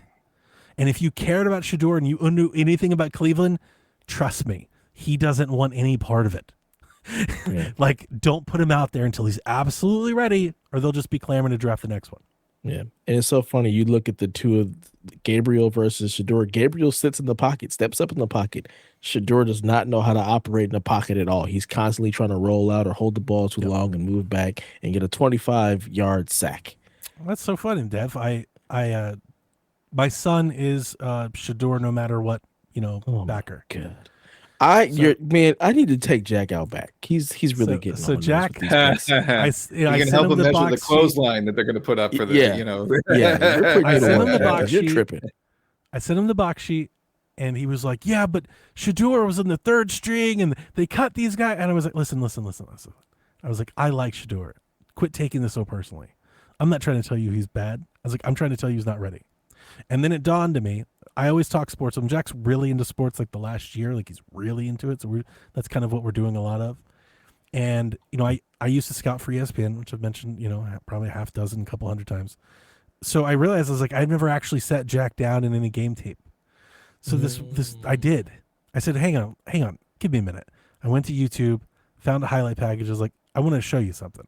Because I've been talking about this since the draft. I think I said on the show before we even drafted him, like before the draft. Shador does not play in an offense that based on time. Shador's offense in Colorado was Shador run around, wait for someone to get open, and I'll throw it to you, like when you're open. The NFL does not operate like that. You need to throw when receivers are making cuts. You're throwing everybody's fast as hell. You're throwing to a spot hoping they're gonna be there. And that's a huge challenge for someone that just makes stuff happen to acclimate to. And I showed Jack, and I was like, and I told him this when the Browns drafted Dylan. I was like, oh, Dylan's pretty good. Like if Dylan was 6'3", Dylan would have been a top 10 pick because he's a 4-year starter, an all-pro, does all the numbers, great percentages, great touchdown to ratio. Like he checks all the boxes except height. He's short. He's super short. He's like 5'11". And you cannot be a quarterback that's that short. But he plays on time. And I was like, he's on time. And Jack was like, what does that mean? And I was like, let me show you something. You talking all this stuff, Jack, and you don't understand that. Oh. So I start going through the game, and I go, I want you to watch his drops. I was like, if it's a read, 3 steps. If it's from under center, 5. If it's a deep pattern, 7. I said, when he steps and plants, the ball comes out. He's not looking for where to throw the ball. He's already done that. He's on time. And we watched 19 plays. 3 steps, ball. 4 ball. 5 ball. Mm-hmm. That's what Shador. He's not there yet. Shador is take 3 steps, find someone open, throw the ball. He's like, it's millimeters, but he's like 2.5 seconds behind. And in the NFL, that's a ton. That's Myles Garrett planning your ass in the NFL. 2.5 seconds. 1,000%. And it's the difference between a first down and a 7-yard sack. You have to be able to make that read at the line and be able to know where you're going to go after you've done your 3-step, your 5-step, whatever it is. Any of those snaps that Shador made? Did you watch the game or anything at all? Mm-hmm. I watched some of the his pocket presence. I was watching for that, and I was watching like Dylan Gabriel, like how drastically different it is. So maybe let me show off. Man, I wish Coach was here. I haven't talked to Coach in a while either. It would have been fun. Jack sent me a highlight of Dylan. Maybe you remember it. He rolls out, almost gets sacks, throws the ball, misses the guy by a mile. It's like 10 yards over his head. Do you remember that one? No, I don't remember that one. Jack shows it to me, and he goes, see, he's too short. Jack, again, thing with short people. Darius Garland joke. I know our listeners not going to get that. That's a joke for us. And I go, hang on a second. I'm looking at him like, hey, come sit down. I'm on my phone. I zoom in, and I go, this is a rollout to what? He goes, where? I was like, it's a boot to the right. It's a boot to the right. And I was like, and the guy comes off unblocked, so he's going to pressure Dylan immediately. He's got to throw it over him. I get it. Mm-hmm. He goes, yeah. I was like, how does watch Shador probably took the sack versus getting rid of the damn ball. This is Dylan. It's a boot to the right. I go, here's the problem. I said this wasn't Dylan's fault. And he's like, you love Dylan Gabriel. I was like, it's not Dylan's fault. Gotta watch the game. I said, Dylan throws what? He goes, what? He's left-handed. Dylan rolls right. He's left-handed. Right, yeah. He has to square up to throw. Correct. Whoever's St. Louis guy is about to plant him. I was like, he's amazing. He actually got rid of the ball. Mm-hmm. I said, Dylan shouldn't be rolling to his right. He should be rolling to his left. And they're like, then why'd they do that? I said, because Joe Flacco's right-handed. Just running the plays in the playbook. They're just running the play. It's a boot to the right because Joe's right-handed. He was like, how did you learn this? Like, kid, you have to watch football. I think maybe I may have gained a little bit more respect for my son. He was like, oh, he actually, like, yeah. A little bit. Hopefully that also teaches him that you have to watch the game and not the highlights and actually understand the fundamentals of what's going on. He tries. I give him credit. He tries. He just kind of goes with like the buzzy take. It's a lot of social media influence. I hate that so much about this generation that it's so much more you're going with what everybody else is saying instead of actually looking at what's happening, because it's so clearly obvious when you look at the way both of them play that it's not this bias against Shador. It's like he can't stay in the pocket. He doesn't make that read. He's constantly trying to make something happen. That's not what we're doing. That's not how you step up. That's not how that works. Yeah, you got to step up. Like you have to be able to feel the pressure, know it's coming, step up and make your read, make your throw. But if you step back, you don't feel that pressure. Now you're running all around. One, your receiver doesn't know where to go with the ball. All broken. Right. He doesn't know where to go because he doesn't know if they're open or not because he's slow. He's just behind. And he does the tap too. Like his release is slow, which is going to get you killed in the NFL. But he can run around and make some stuff happen. Like he is good. I believe in him. If you're going to do that, you got to be Brett Favre good. You got to be able to operate in the pocket too. You got to be able. No, you're right, Brett Favre. You got to be able to squeeze. You need big arm. Yeah. He doesn't have a big arm. Yeah. But he's very accurate. Yeah. My favorite thing when I was watching tape on him after we drafted him is he always seems to miss. I'm sure there's tape of him not doing it, but the majority of the time, he always misses in the right spot. It's like an elite trait. Where it's like something a lot of people do not do. He puts the ball exactly where it's supposed to be. Wherever he thinks he wants to throw it, it's kind of exactly where it's going. Mm-hmm. Yeah, he's really good. Accurate as hell. It's really good. It's all the little stuff. And again, that's why you need to give them time. Let him sit and let him learn under somebody. Dylan's like 3 years ahead of him.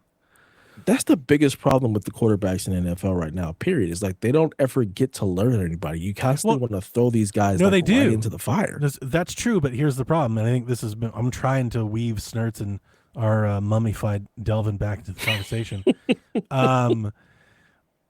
One of the things that I don't like is that you play all these guys instantly.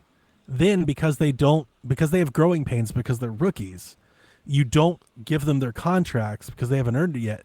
Then they go somewhere else on the cheap and then outperform. Mm-hmm. Because not everybody can just come in and play. A lot of guys need 5 or 6 years to be developed. Yeah. To really start, or even 8. Look at the best quarterbacks. Most of them, they were under somebody for a while before they actually got. That's where the Sam Darnolds and the Baker Mayfields and stuff. That's where that happens, because they had the weight of the entire team on them at their worst time, and then they took that somewhere else where with less expectations and then started to ball. Yep, I think Bryce Young is a good example of that. Yeah, thank you for that. I wish rookie contracts were longer. They should be. That's a big thing for me in the NBA too. You have to give these guys maxes before they earn anything, and then you've got a max on a guy, and you end up with these contracts where somebody's getting paid $40 million, but they're a middle average guy. Yeah, it's a damn shame. Yep. Ugh. People need more time to develop, especially in the NBA where it's mostly one and dones. Like you haven't really learned how to play basketball. They're all freshmen now. Yeah, they're not even older kids coming out. And the crazy thing is, you have to extend them. Like the rookie deal's like 4 years, so you have to extend them in their 3rd year. So they're in it for 2.5, 3 seasons. You have to give them a whole a lot of them are max contracts. Yeah, if they're half crazy. Good. Yeah, it's crazy. It's wild. It's absolutely insane. Yeah, then you've got year 5 of Colin Sexton at $48 million. You're like, what? You're good based on just like pure athleticism. You're not even good based on understanding. Yeah, understanding the game. Yeah, you're putting up 25 shots a game. It's like I average 18. It's like on 40. Like. That's not good. What's your basketball IQ? Like, do you know how to create spacing? I feel like the NBA for sure should have you should be able to kick in a rookie option to add 3 years to a contract. At a good rate, but just extend it out a bit. They need a franchise tag, something like that. Yeah, for real. That was fun. For us, was it? Not anybody. Yeah, great. I haven't heard Delvin speak in 40 minutes. How's just it feel, Delvin? You guys Delvin? have your moment. You're just having your moment, How's it feel, Delvin? I'd go through this. We were talking about St. Thomas. Nah. All right. Well, if you and Delvin start talking about wrestling, I'm just going to take another break. All right. Here's one that I think everybody can kind of. I'm going to sit this one out. Say something on. No, you won't. You don't have that in you. Quagmire says, I wanted to hear your insight as to why you don't like review copies seen out ahead of time. This is mostly in response to Silk Song, and I believe you want this normalized, speaking to Donnie. It comes across as anti-consumer, since a lot of people use reviews to judge if they will like a game or not. Curious to hear more about this topic. Delvin, go. This is the one you chose. Out of all the ones you picked, this is the one you chose. This is something we all talk about. Because everybody plays games, and a lot of us look at reviews or don't like a review. So you actually can add something.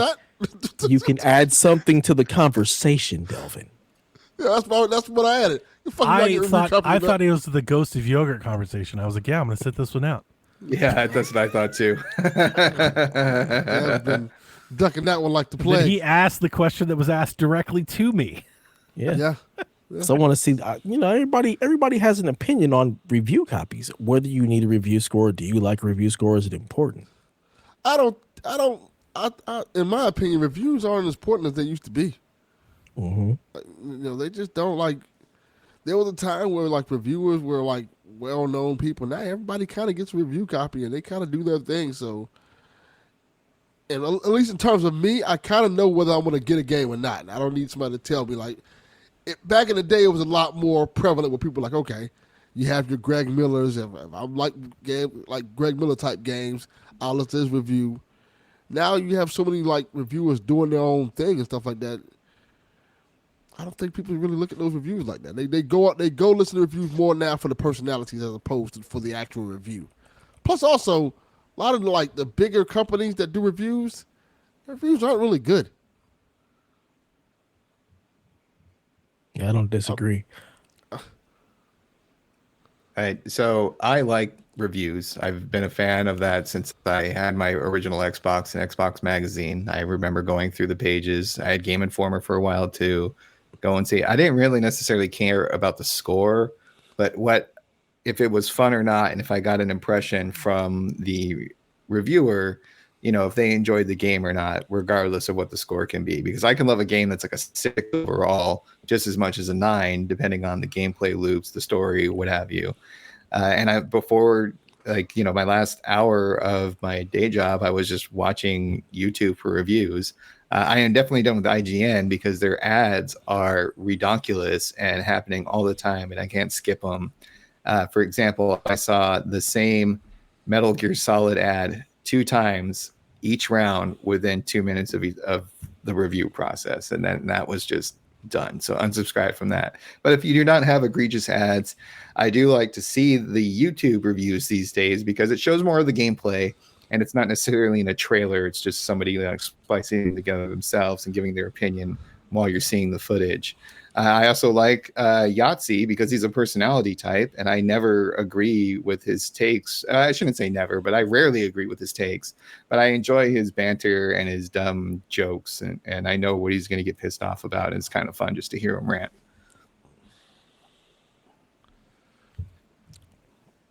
I have been anti-review for quite some time. I think I kind of swayed down into a lot of we don't really need these review things. I like previews.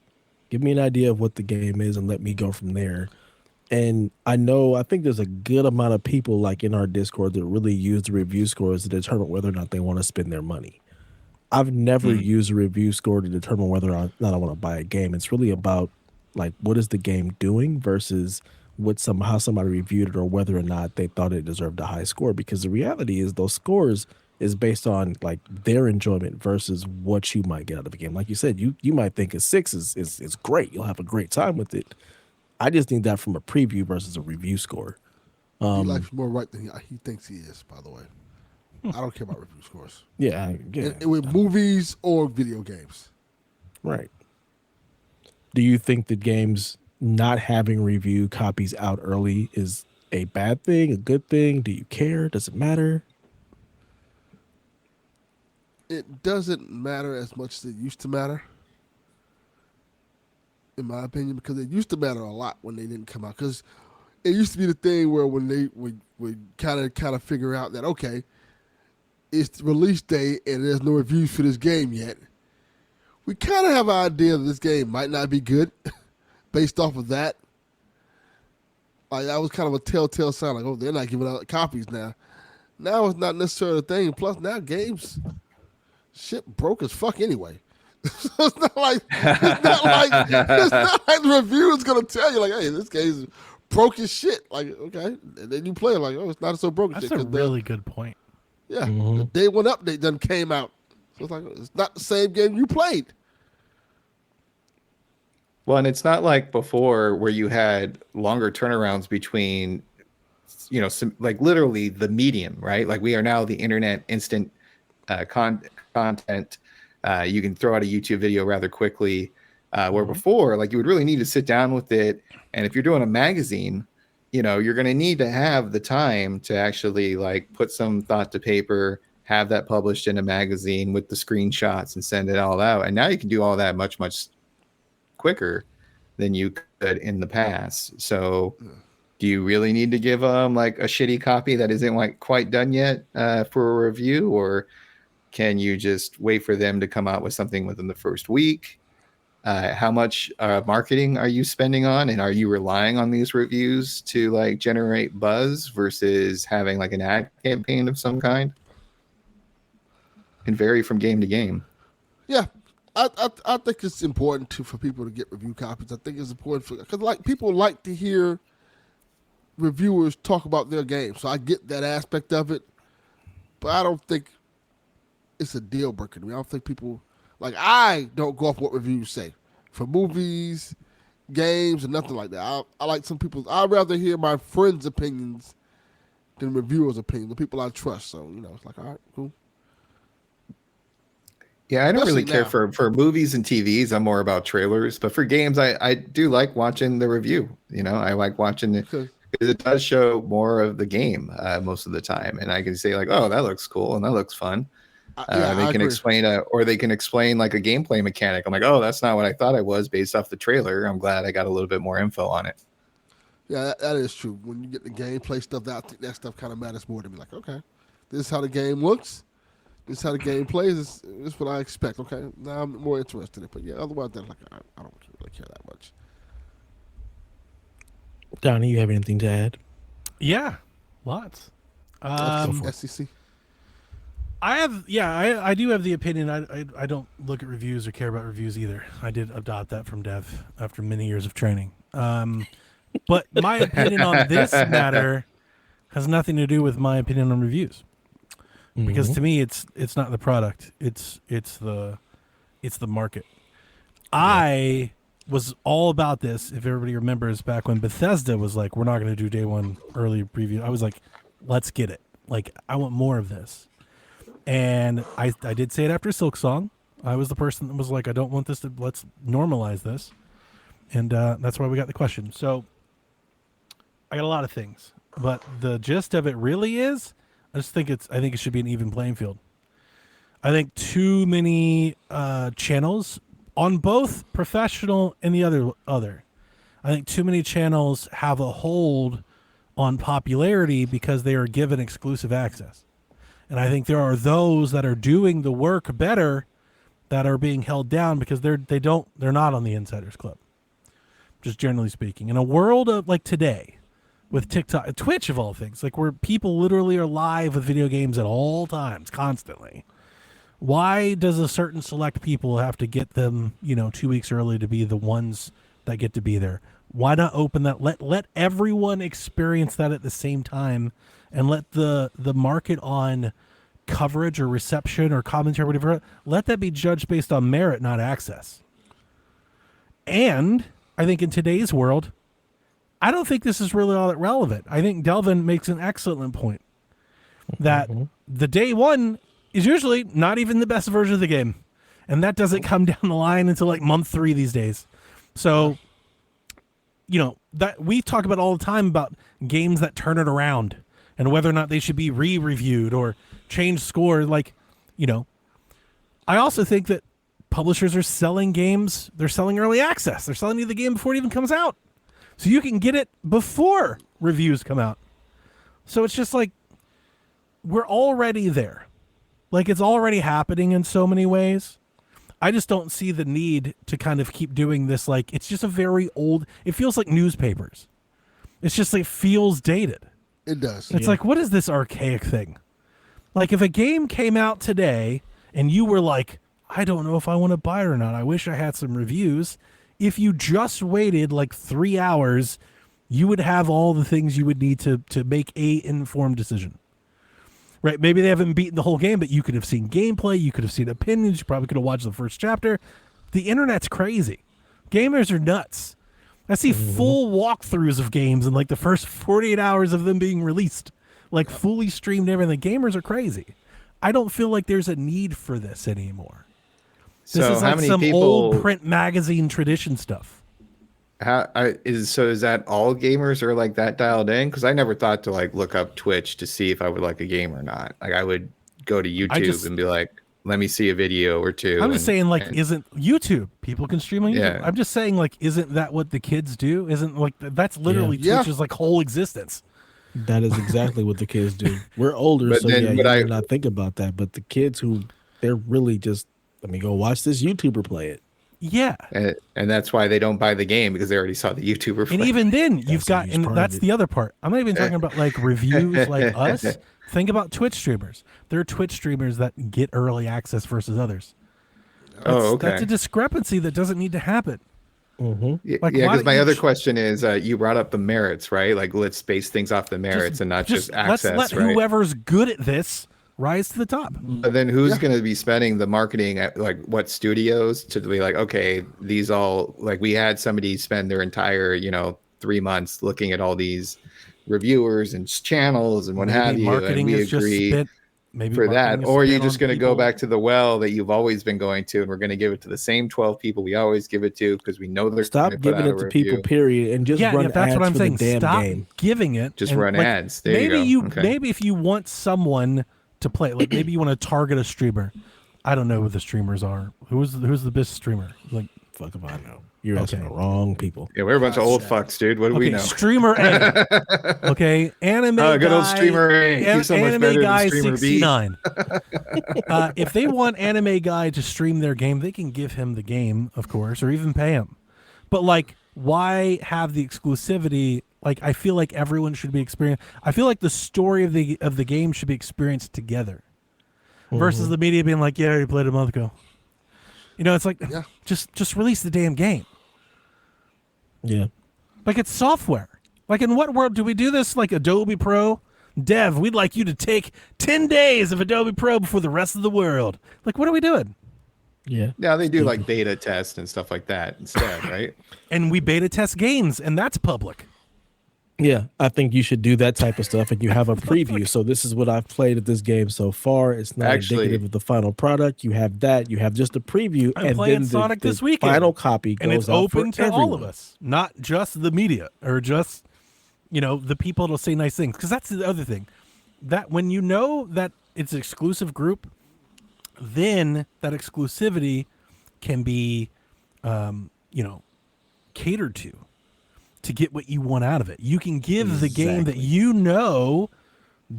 or is most likely to say nice things about you. You can give them the game versus the critics, right? I'm for a free market for this. I don't see the need for any of that. Just push your game out like Silk Song. Stand behind your product, put it out, and let the world experience it, and let the cards fall where they fall. I do like the beta idea because I played Battlefield 6 over the last couple of weekends, and that actually was a bigger selling point than any watching a video or the gameplay trailer. Was just actually experiencing it. But then I am also, I guess now that I'm on this podcast, I'm talking about it, but that's only 8 people in the world are going to know how awesome Battlefield 6 beta is versus like these established publications that have like, they get tens of thousands, maybe millions of views, and they're already established. They'd continue. And I think that, and I think when you're being, and I'm just playing devil's advocate here, when you're corporate executive person and you see this person has all these, numbers, and numbers are great because they look good in a graph, even though they can be bullshit. It's easier to kind of push it out to the same old people who have the same old numbers versus being the more everybody has access to it. You can still push it to those channels and use their popularity. I'm just saying, how much does the exclusive window help that? I don't think there's any difference. Yeah, if you give out a demo or a beta, everybody can play it. You have everybody's being able to look at it, and then also you have the big corporations, the big YouTubers or whatnot, who are also putting out content, and now you can judge your experience versus their experience with the game, and now you have something that's a little bit more realistic. And like, everybody talking about it. Yeah, they didn't like this, but I really enjoyed this game, so like they're full of shit. Or you just feel like, it doesn't matter what they say because I really had a good time with this game, where this publication didn't. I just want the very best people that are reviewing games to be able to review it when reviews go live. Yeah. That's all. I want the very best people that can review games to help the most people. It's more just like a democratic thing for me. It's just like, why the pickers? It's like we're picking winners and losers. I mean, that was one of my favorite things about the Xbox magazine was having a demo disc with every single issue. That was a huge selling point. Yeah, put out more demos. When the game goes live, you let everybody review it together. Yeah, just put the game out. It's just live. Put it out. Well, because if you actually put out the demo, you're right. Thing. Yeah, I see They break street date all the damn time, too. Mm-hmm. So it's like the game launches Tuesday at 10.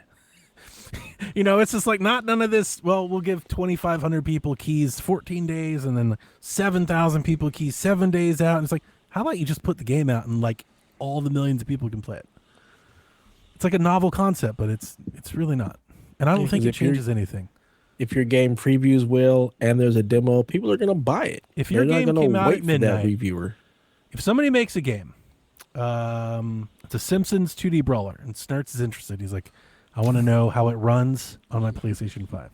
If that game came out tonight, Snerts, and you went to sleep, there would be reviews for that game by the time you woke up. Yeah, well, I'm also the gamer who rarely buys games the first day it's available. I'm just saying, you know what I mean? Like that's so. The world by the time I actually am interested in a game, there are already tons of reviews and things that I can look at. Yeah, I'm just saying if it was day one, day zero, there would already be reviews there. It would have already happened. Sure. And the funny thing is, there's probably more people like you that buy Game Snerts than others. So those reviews do not need to be 2-3 weeks before the game comes out, because most people are going to be waiting to get the game, waiting to get it on sale. So you can have the actual reviews go live. I've seen a lot of like old gaming media. They cling to that. Like it's like some sort of special, customer service or care that they offer. It's like, no, the whole world can offer that. Like we can all do this. Like it shouldn't be exclusive. Just open it up. It's criticism. Criticism should be free for all. Yep. 1000%.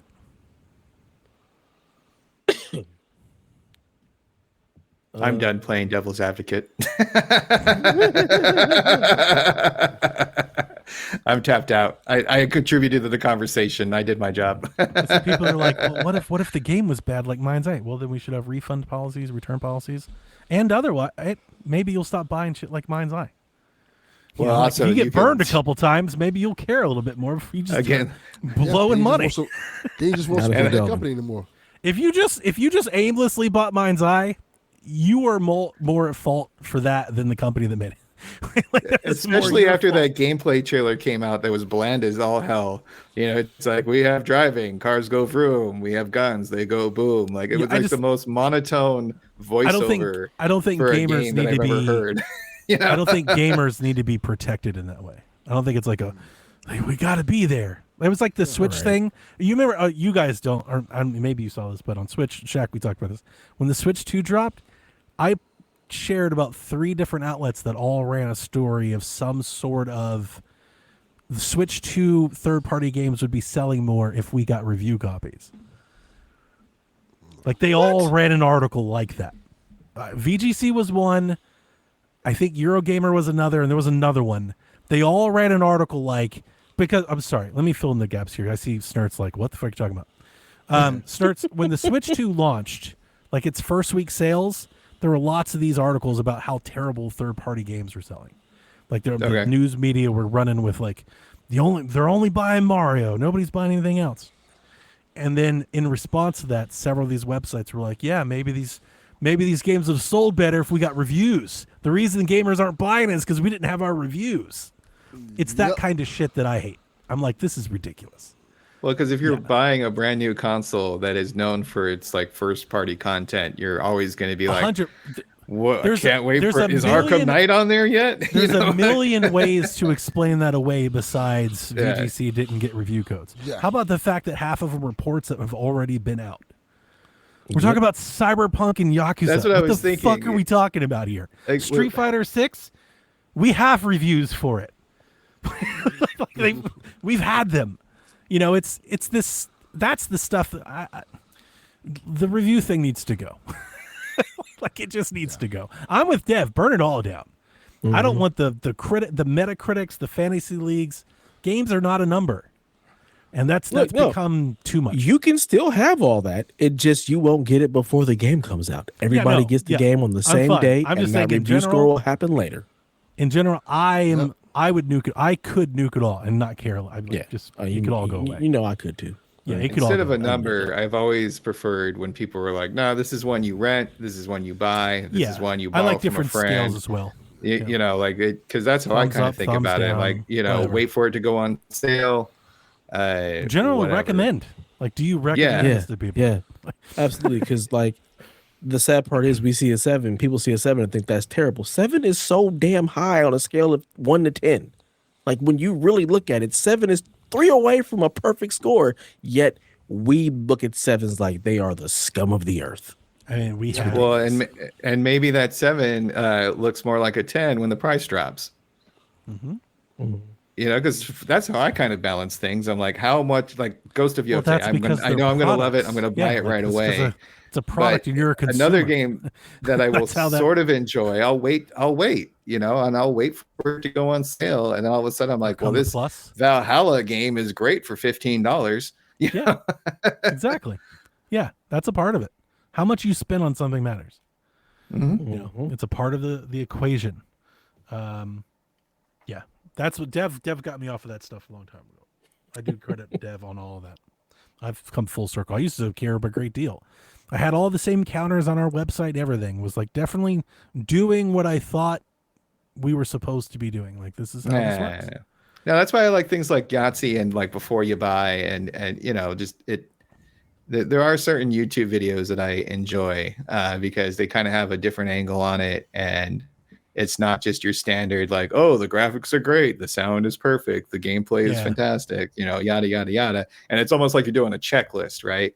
Versus just kind of doing a general explanation of your experience playing the game. Like, tell me why you like. What makes it fun? What? Why do you like it? Yeah, D-Life put in the chat, 7s can be good games. No, D-Life, 7s are good games. Hey, dude, 4s and 5s can be good games. 4s and 5s can be good games. Like, I was gonna say, I mean, this podcast, we're the suit of 6. You know, I love a good 6 and a 7. I'll take 2 6s over a 10 any day. You know, so yeah. The definition of 7 out of 10 is literally good. Mm-hmm. Like, Delvin and I, we play all kinds of shit games. Yep, mine's I buy so much shit from Game Mill. You wholeheartedly keeping them afloat. I bought Desktop Golf last week. Jesus, do you good for you, champ. This is why you're swimming in games, because you keep doing shit like that. So, you know, I like a good 6. There's nothing wrong with that. It's fun. Depends on how much it is. It right? really does. Yeah. Let's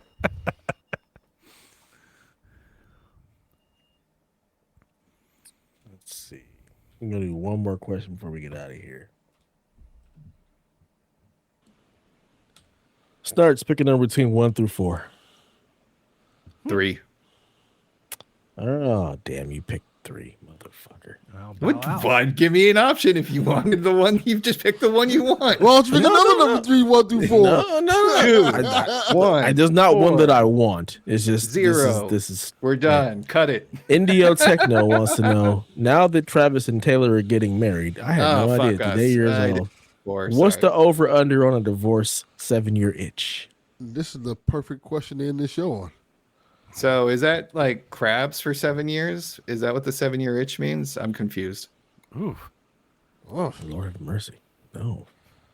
Oh, is 7-year itch like when you're itching for new love? Strange. Is that what? Yeah. Strange. Yeah. Do you not know that, really? The euphemism? Go look around. 7-year itch? Oh, okay. Yeah, there's no rings on these fingers. Yeah, so I think that's like commonly like the divorce. I thought it was commonly known too. Yeah. Yes. Yeah, the euphemism is like, the 7-year itch is like thing. I think that's like when the majority of marriages get divorces is like somewhere in. Okay. Somewhere in then. Yeah. Just old enough for the kids to be aware. Just old enough for the kids to be aware of how terrible things are going. Correct.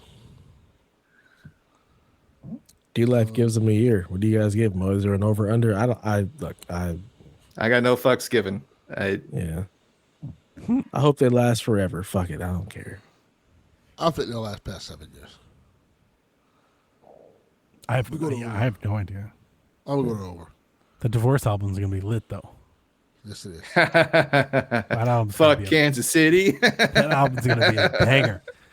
That was the joke I made to my wife when she told me. She was not happy. He's not the Was chief. she very excited about them getting married? Yes. I don't understand why people care so much. I don't know them. So I don't know them. Disconnect that I have. I've talked to my wife about that a bunch, and she tells me, like, her analogy. She goes, "It's the same thing for you in sports." I said, "So I get it. I know what fandom is. That I understand." I was like, "To me, that analogy is a little bit different." She's like, "You know all the players for like the Browns." I'm like, "Okay."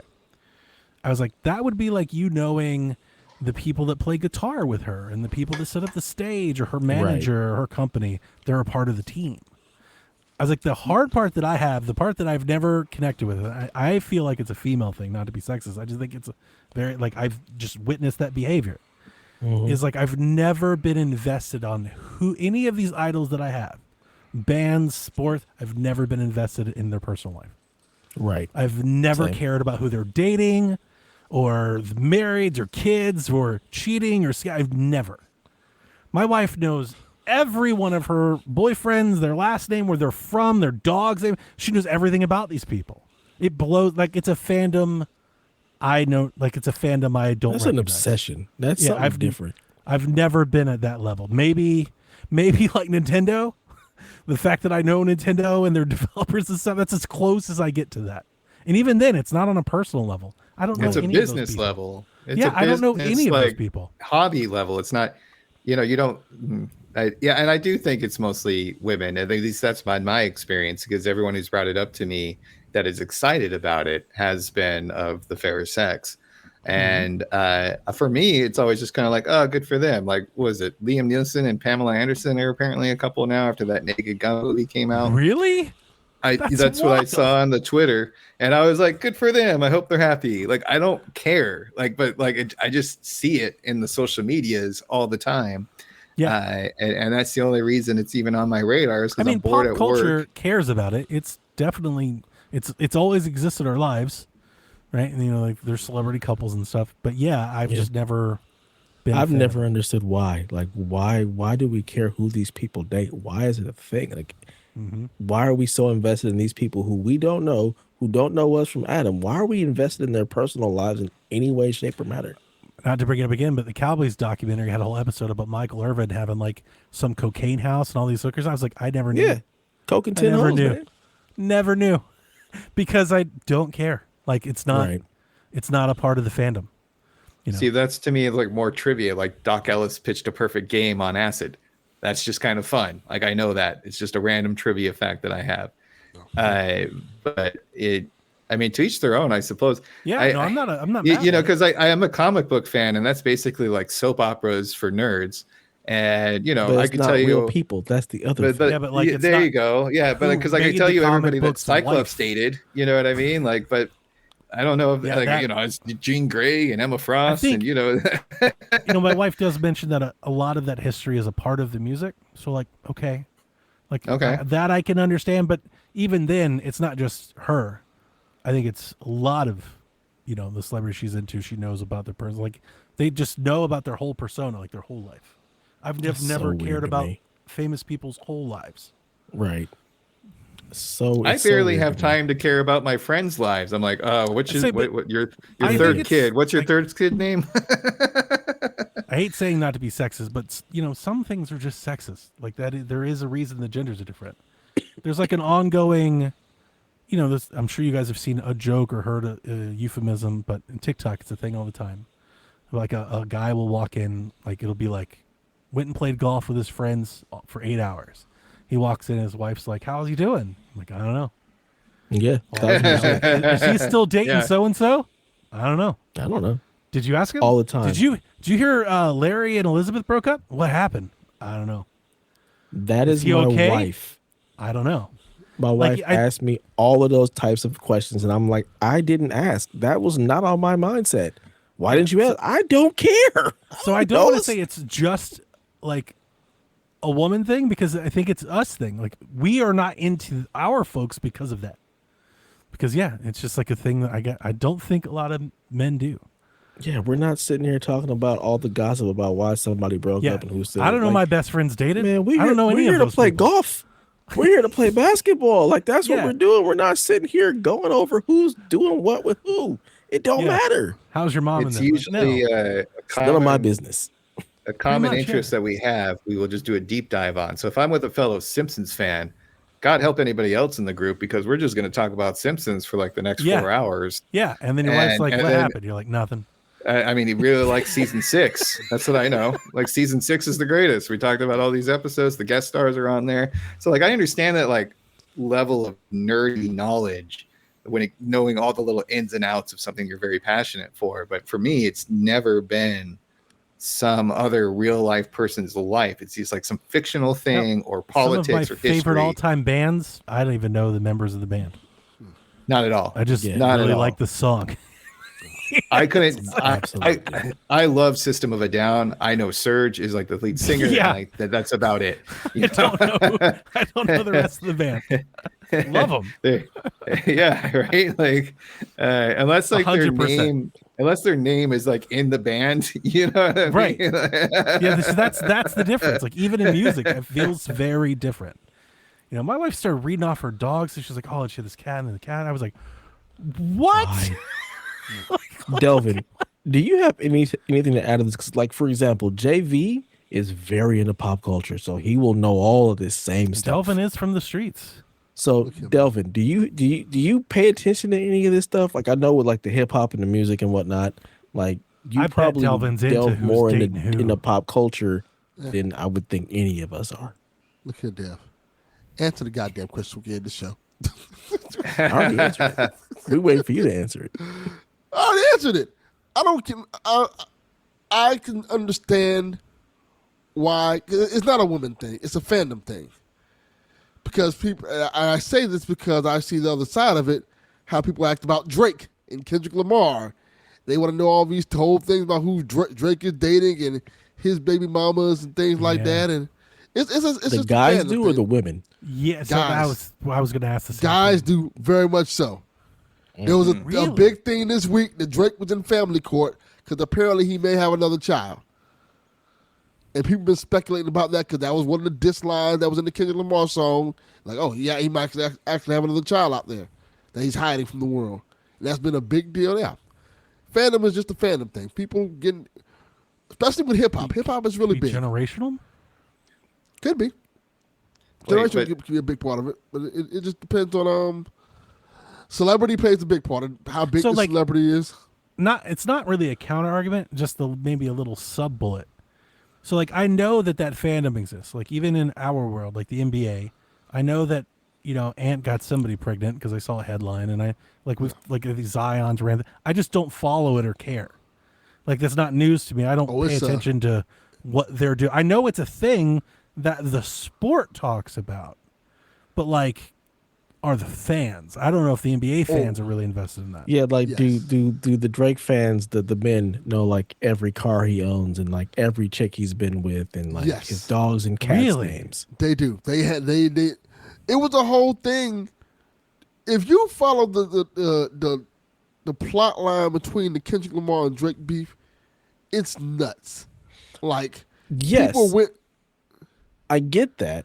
But like, do they know all of that because of the songs and then delving into it to figure out what Drake's he's talking about? Name? Or do they know all of that information already? Some of us they knew already. Some of us delving into the songs. Some of us is like, okay, people go to just find more stuff to prove their points about previous stuff. Like the whole thing about Drake liking to talk to young girls was a thing that people kind of knew. It was like a thing that like people talked about, like, oh, this is weird that he's hanging out with this Millie Bobby Brown and stuff like that. But people, after this beef happened, people dug into it way more. Like finding old text exchanges, old like tweets and stuff from talking to people, finding like other things and like putting two and two together to find where the girl was at, where the age the girl was at the time, what age she is now. So maybe stuff like that. Maybe it's just a different types of people thing. Maybe there are people that care about it and then people that don't. Yeah, there are people who both just be fans of the same things and just coexist. Too obsessive. I've just never really met a whole lot of people. Are you having that conversation with people, Dumb? Are you like getting in chat rooms with people about Drake? Oh, absolutely not. I don't give a fuck about none of that stuff. Of all the fandoms that I have, I've never met anybody that's into things like that. Oh, I have. Like, JV is the only one that I know. JV loves that shit. But it's usually like I met people who are into like Michael Jackson like that, hip hop stuff like that. It's a lot of things. Well, I mean, they've had these gossip publications that have been popular for many, many years, and I can't imagine it's just one gender who's buying all the copies. But It is kind of like a chicken I'm not and the egg thinking it's argument. exclusive, but I do think I would guess that it's heavily weighed based on gender. I agree, Donnie. I agree. It probably skews more women, but even on a street level, it happens. Like there was a thing today where people found old audio of Young Thug, the rapper, snitching on somebody.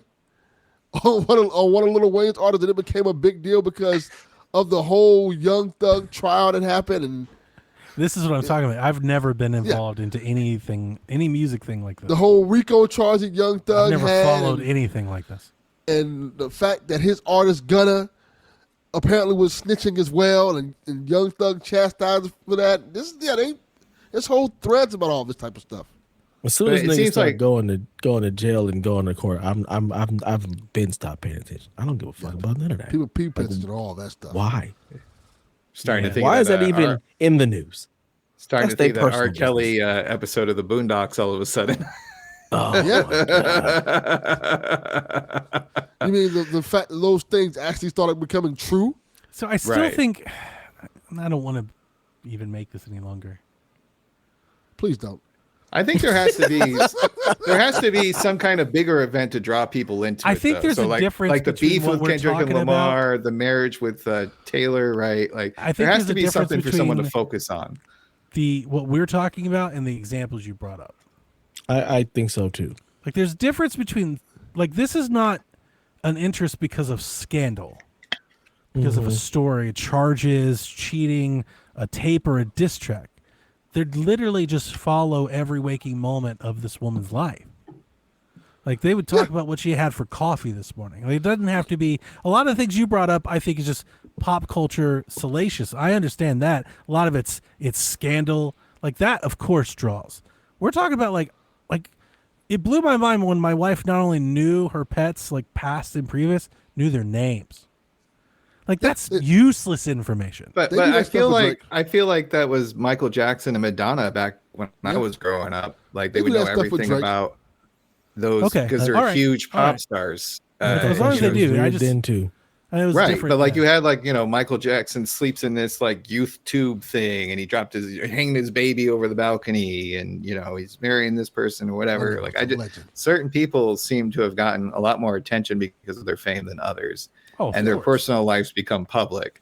So maybe that has something to do. Like we just latch on to the celebrity culture. I just feel like and sometimes it's a movie or music or what have you. Everything about her.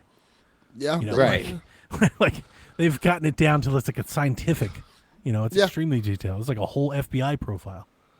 And then you have like those reality shows like with Paris Hilton and shit like that back in the day where they're just like, here, this is my life. This is what, I'm just putting it all like out and here in full blast. We did grow up in that generation where that was we did open the door. Yeah, I think that plays a part to it. And I think Taylor as an artist is kind of very open with her fans about stuff like that. So that's true too. It invites them in. So yeah. Listen, with all this talk, it's not I don't think any of us are saying it's bad or we don't like it or anything like that. We're just making an observation. It's good. She's a great person. Like it's good. Like there's no harm being done. At least I think. I'm sure wait till the video comes out. Right. Yeah. But generally speaking, the behavior we're talking about is no harm is being done. Yeah. It's just a very passionate interest level, a super level. It's a much higher level. I talk about it all the time. Doing this podcast made me realize just how little I know and suck at video games. Like all of this. I tell my wife all the time, I used to think I was really good at Mario, and then Mario Maker came out. And I was like, I don't think I've ever played Mario. I've beaten all of them, but I don't think I've ever actually played Mario. Because I'm seeing people do shit that my mind can't even comprehend. Like that sort of thing. I was never, I think, in that 1%er like go that hard category with any of my fandoms like that. All right, well, we made it. Gonna get out of here and let Delvin go to sleep. Yes. So, until next time, play some video games. Nobody's sleeping in the middle of the bed. The middle of the bed is only where you do the business. But when everybody's ready to sleep, it's the side of the bed that can't be beat. It's the middle of the bed where lovers meet. But when it comes time to slumber, it's the edges. Ooh, ooh, ooh, the edges.